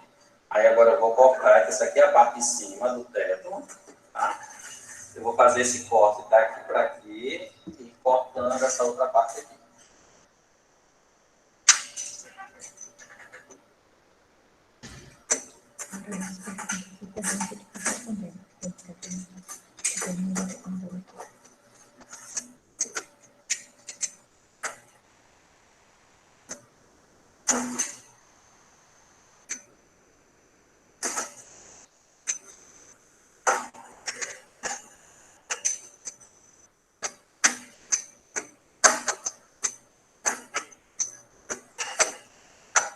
Pronto, retirei essa parte externa. E agora ela já está no formato da nossa caixa higienizadora, tá? Já tem as paredes laterais, as duas paredes laterais, já tem o caimento. Para que serve esse caimento? Para você, quando estiver com sua caixa higienizadora, você ter a visão do que você está trabalhando aqui dentro. Você está trabalhando aqui, você está tendo a visão de cima. O ideal é você arrumar uma forma de fazer uma proteção aqui em cima, transparente. E aí é a fase que você vai fazer as adaptações. Por quê? Você pode aqui colocar, se tiver você conseguir uma forma de colocar um vidro, conseguir uma forma de colocar um acrílico. Então, é o ideal para você ter essa visibilidade do que você está fazendo e não ter esse contato direto com as sujidades. E também você pode utilizar um óculos de proteção, que aí não vai necessitar tanto dessa parte aqui de cima, mas o ideal seria. Outra questão que você pode fazer uma adaptação é colocar uma fita de LED aqui dentro, com luzes, que facilite a visibilidade, né? Porque dependendo do local que você estiver, você vai precisar de claridade para poder ver o que está limpando. Feito isso, você agora vai fazer a parte por onde você vai descartar a sujeira que você retirou dos documentos, dos livros, enfim. Então, a gente vai fazer um corte aqui na base, um corte de aproximadamente 5 centímetros por 10 centímetros, é o ideal. E aí, mais uma adaptação que você pode fazer. Por quê? Na higienizadora industrial, ela tem essa abertura aqui no fundo da caixa e tem embaixo tem um compartimento que tem um aspirador de pó. Esse aspirador ele vai sugando essa sujidade. Como ele está fazendo de forma artesanal, possivelmente ele não vai ter disponibilidade desse aspirador de pó. Então, o que é que a gente pode fazer? Faz essa abertura aqui e aí é uma nova adaptação. Ou você faz essa abertura e coloca já, se você estiver bem posicionado em uma mesa, de forma que ela fique lá no canto da mesa, dessa forma assim, passando. Deixa eu baixar aqui para vocês verem. Dessa forma aqui, passando da mesa, você está trabalhando lá de cá e tem essa parte aqui de trás. E aí você adaptaria aqui, a abertura que ele vai fazer, adaptaria aqui colocando um saco de lixo. Ou você pode fazer uma nova adaptação. Como seria essa nova adaptação? Você vai fazer esse corte aqui embaixo e deixar ela só como um suportezinho de abertura e fechado. Eu vou fazer para a gente ver como é que vai ficar.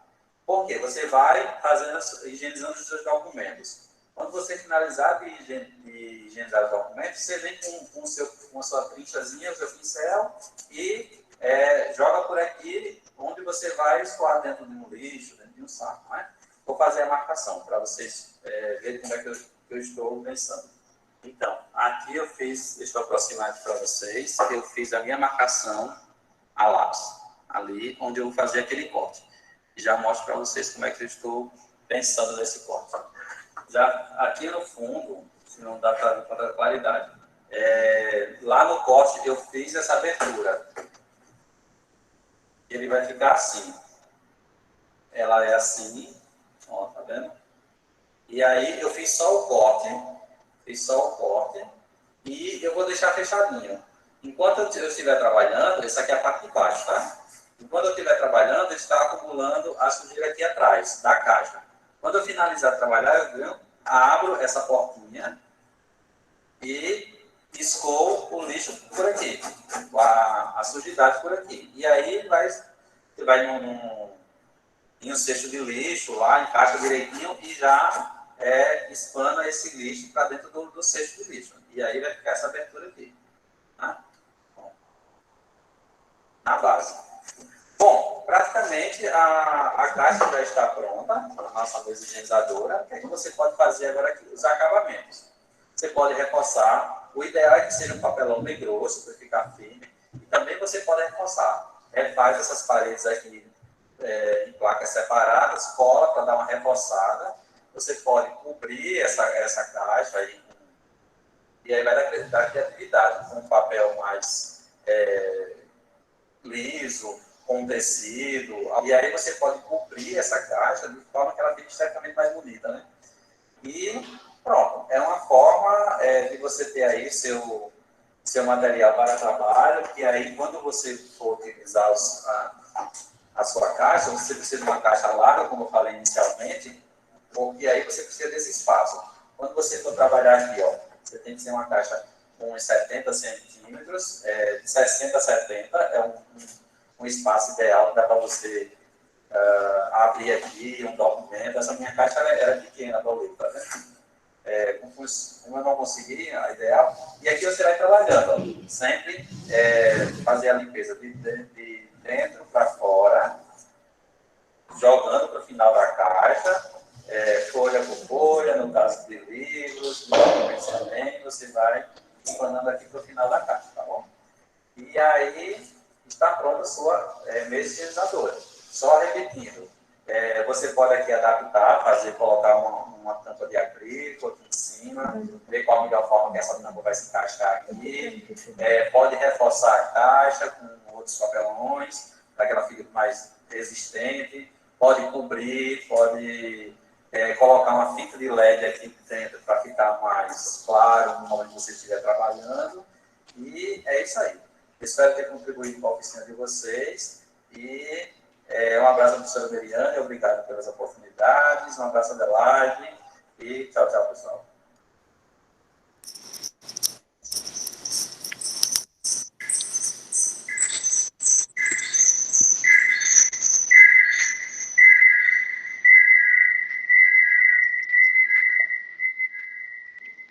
Pessoal, agradecer mais uma vez a Marcílio, foi um monitor nota 1000. E aqui na UEPB, a professora Rosilana Agapito também foi professora daqui, e os alunos vinham também para o laboratório e faziam a higienizadora. Eu vou mostrar alguns erros feitos para que não aconteça mais. Veja, isso aqui foi um trabalho iniciado pelo aluno, mas ele cortou aquela aba que Marcílio falou para vocês. Por quê? Essa aba é muito importante, porque a higienização, ela parte daqui para lá, né? Outra coisa super importante, se vocês conseguirem caixas de 70 centímetros, aquelas caixas de computador, aquela caixa é o ideal, porque ela fica quase do tamanho da higienizadora original. Então, quando o Marcílio falou dessa proteção aqui, uma coisa muito boa da gente usar aqui é o acetato, aquele acetato grossinho, que está se usando muito agora em tempos de coronavírus. Então, botar o acetato aqui, a fita de LED e cobrir essa caixa todinha com o papel da preferência de vocês. A criatividade é o limite. Não tem limite, aliás. Então, a gente deixando essa higienizadora pronta, com papelão de qualidade, vocês vão ter um espaço para higienizar, se protegendo e fazendo da maneira correta. Quando o Marcílio falou aqui dessa abertura, estrutura, o que é que a gente faz aqui? A gente coloca um saco de lixo, a gente adapta isso, que a gente vai empurrando a sujidade e já vai caindo aqui no saco de lixo. Então, isso é muito importante, porque a sujidade realmente ela vai estar banida do ambiente. Porque se a gente não tem esse espaço, quando a gente faz a higienização, a sujidade ela pode dissipar. Se for, né, um fungo, uma poeira. Então, é super importante a construção dessa higienizadora. Aqui é só um protótipo que não está bem feito, mas aí, se vocês errarem e não tiverem outra caixa, vocês podem pegar um papelão. Agora, outra coisa muito importante é que vocês escolham uma mesa adequada só para essa higienização. Então, o ideal é que seja uma mesa mais estreita, que a higienizadora ela possa estar aqui, eu tenho um espaço aqui na minha frente e que tem um espaço aqui para a sujidade cair. Porque se a mesa for muito larga, não tem como a gente trabalhar confortavelmente. A gente vai ficar do lado de cá, mas a gente vai se inclinar muito. Então, isso não é confortável, porque a gente tem que pensar na nossa saúde física também. Então, o ideal é que seja uma mesa mais estreita e que tenha um lugar ideal para vocês fazerem essa higienização. Ok, pessoal? Agora a gente vai sentar um pouquinho para tentar responder as questões de vocês. Ok?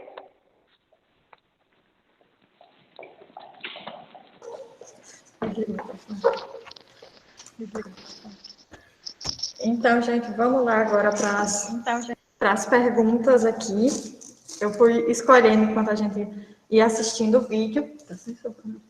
E tanto eu quanto o Mariana, a gente vai conversando. Deixa eu colocar aqui para a gente se ver melhor. Então, uma das primeiras perguntas foi da Ana Isabel e da Maria do Socorro, que foi similar. Elas perguntaram qual é o produto que a gente utiliza para clarear os documentos e se esse amarelado que a gente vê normalmente, ele consegue sumir ou não. Então, o produto que a gente costuma utilizar é o hipoclorito de cálcio junto com a água deionizada, por isso que a gente precisa dar banho nos documentos, ou na MOP, ou na estufa, por exemplo, em outro tipo de equipamento. Só que o clareamento ele não fica 100%. Então, essas manchinhas que a gente vê no nosso dia a dia por conta da umidade, aquilo ali não vai sumir para sempre. No máximo, vai dar uma clareada mesmo. Por isso que não é branqueamento, é clareamento. A gente clareia o máximo possível. A outra é se, por exemplo, quando a gente vai para o papel, a gente tem que testar a impressão da tinta quando a gente vai utilizar, por exemplo, pó de borracha, alguma coisa assim. Sim, tudo é feito com teste, porque senão a gente vai... A borracha, ela não é abrasiva, ela é macia. Por isso que a gente utiliza a petecazinha, que é feito ali, de preferência com o... Como é o nome do papel? Gaze. A gazezinha de algodão. A gente bota, às vezes, o próprio algodão embaixo e para ficar fofinho. E aí, o que é que vai fazer o diferencial? Você não pode botar força, não é a força que vai fazer a higienização. Isto vai branquear também. Outra coisa importante é a lixa. A gente tem um tipo de lixa especial que a professora Adelaide mostrou para vocês no começo. Aquela lixa, ela é muito utilizada para a lombada dos livros. Por quê? Quando a gente coloca o livro ele fica protegido por dentro. Então, muitas vezes a gente encontra o livro de uma cor dentro e aqui, ó, a parte de fora toda amarela. Então, essa lixa, ela também ajuda muito. Agora, reforço. Tudo feito com muita delicadeza, porque a professora Adelaide colocou muito bem. Não é para branquear, é para clarear um pouco, para a gente dar digamos assim, um aspecto mais visivelmente mais confortável e que o próprio documento se mostre que está ali de uma forma que deveria estar. Tem muitas perguntas similares, essa que eu vou tentar responder de uma tacada só. É com relação a custo, com relação a material. E a gente, na semana que vem, vocês precisam voltar aqui, porque a gente vai falar de tudo isso. A aula da semana que vem vai ser com muitas dicas de curso, de como é que quem se interessou hoje, que viu que é a sua praia, já pode se capacitar melhor. E na semana que vem a gente vai trazer algumas dicas dessas. E com relação a material, eu já trouxe algumas dicas de material, né? Então, em papelaria, em locais que vendem material escolar, em material odontológico ou hospitalar, depende sempre do que vocês estão precisando. E eu acredito agora, para finalizar, é importante essa aqui, que é o seguinte, é do André. Nesse caso, estão tirando o excesso de outro material que ficou preso na fotografia, quando a gente estava fazendo a limpeza na fotografia.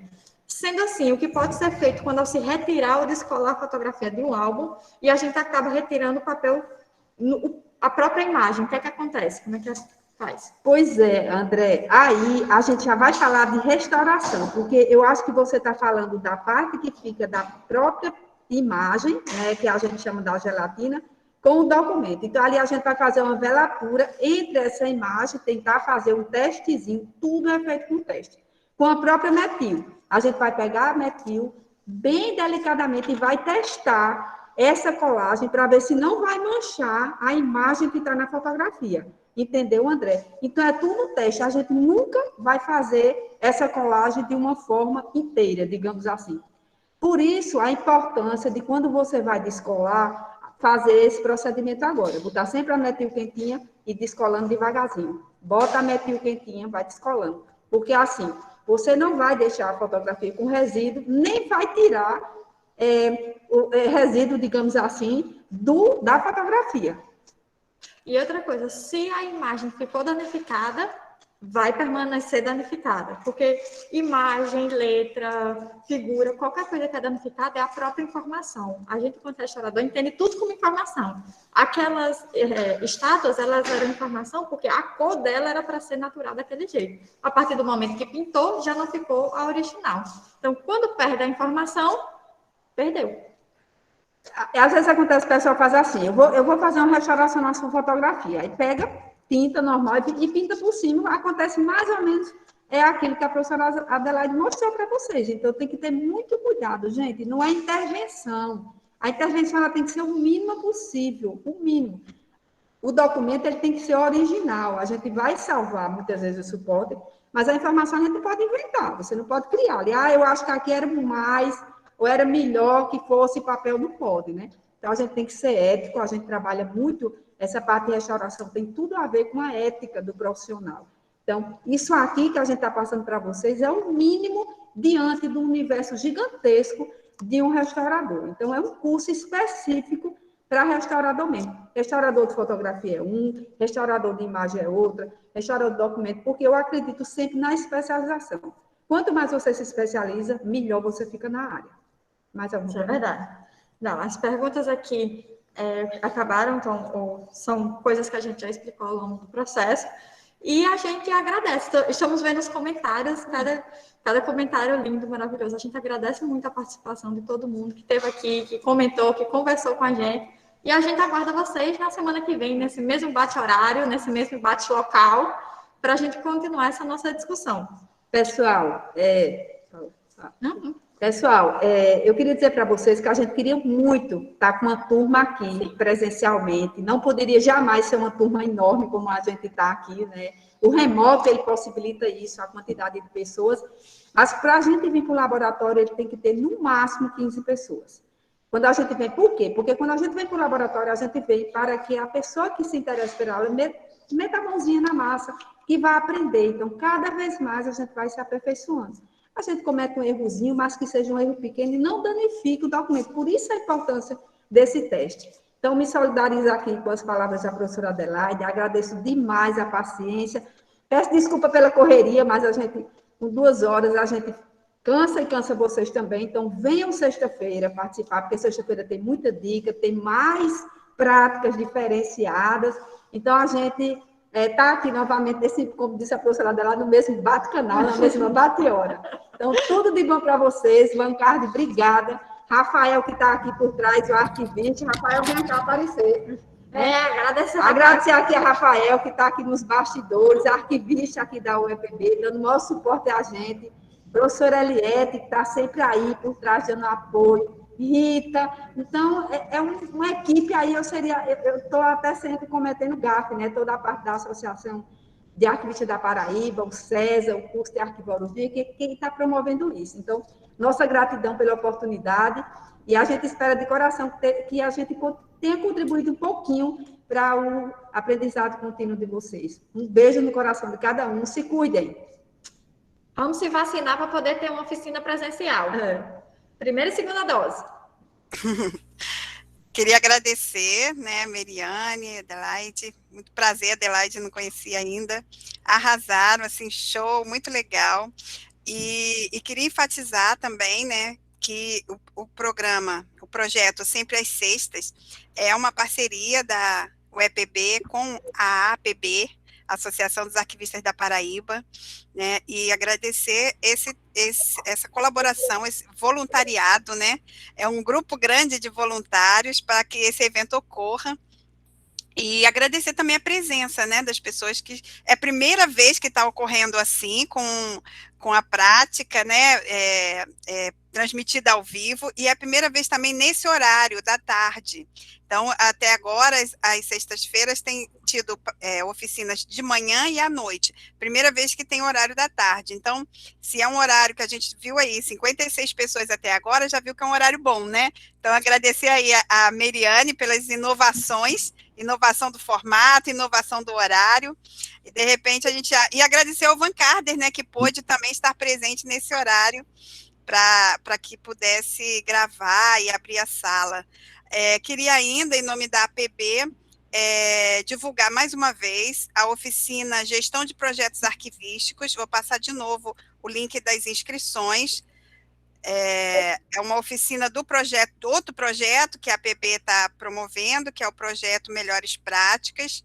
Então, aí tem o link das inscrições, sabendo que tem uma taxa de inscrição que está sendo cobrada, mas é um valor muito acessível, com desconto para associados da APB, desconto para associados de outras associações, e venham fazer parte, né? Também divulgando mais uma vez a importância de se associar à Associação dos Arquivistas para ser representado e poder fortalecer ainda mais a comunidade arquivística paraibana. Obrigada.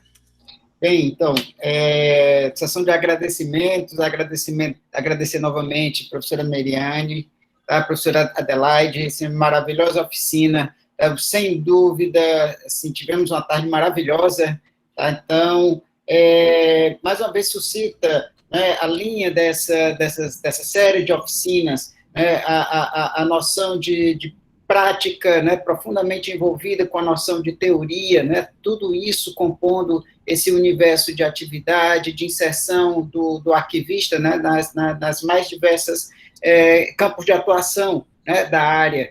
Então, ter contato, né, com todas essas experiências e essas trocas que se dão, né, de conhecimento, tanto com os profissionais, os pesquisadores, né, quanto esse público que está acompanhando e participando, eleva, né, de sobremaneira a nossa percepção da complexidade, da abrangência e da relevância do campo arquivístico.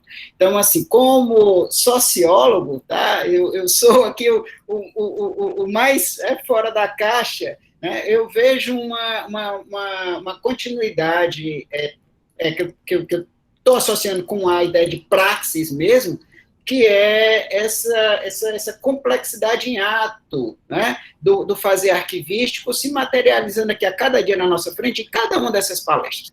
Então, isso está fazendo a gente crescer muito, tá? Está sendo muito prazeroso, é sempre um ambiente muito descontraído, tá? Onde, mesmo nesse cenário de pandemia, né, a gente tem uma sinergia muito boa, uma troca de energias, uma vibração, né, que ajuda a gente a continuar, né, e abrir perspectivas, né, diante desse cenário. Então, gente, muitíssimo obrigado, tá, a todo mundo, tá, que esteve com a gente, que tem acompanhado as oficinas. Reforçamos o convite para estar aqui na próxima, à noite, a partir das 19 horas, tá? Então, nós continuamos a nossa programação. E na próxima semana continuamos com a segunda parte, tá? Dessa oficina maravilhosa. Foi bom, Vancardi, você falar, né? Hoje à noite a gente tem mais uma, que é com a professora Tarsila, né? Sobre os memoriais. Exato. Então, 19 horas, né, nesse bate-canal, como disseram as meninas, nesse bate-canal dos Centrais Sextos, estaremos de volta. Então, pessoal, até mais tarde. Eu infelizmente, não poderei estar com vocês, vou estar em aula, tá? Mas a equipe estará toda aqui, tá? Para receber vocês. Professora Eliette está aí no chat. Professora Eliette, acompanhando a gente. Vancardi. Oi, Miriam. Não esqueça de parar a gravação para salvar. Tá certo? Sem dúvida. Para ficar salvo, tem que parar. Sem dúvida. Ok. Bem, então vamos encerrar. Oi, eu não consegui assinar a lista, não. Tentei várias vezes, todos os links que foram colocados aí. Eu vou tentar Natasha passar por e-mail para você, certo? Obrigada, Natasha.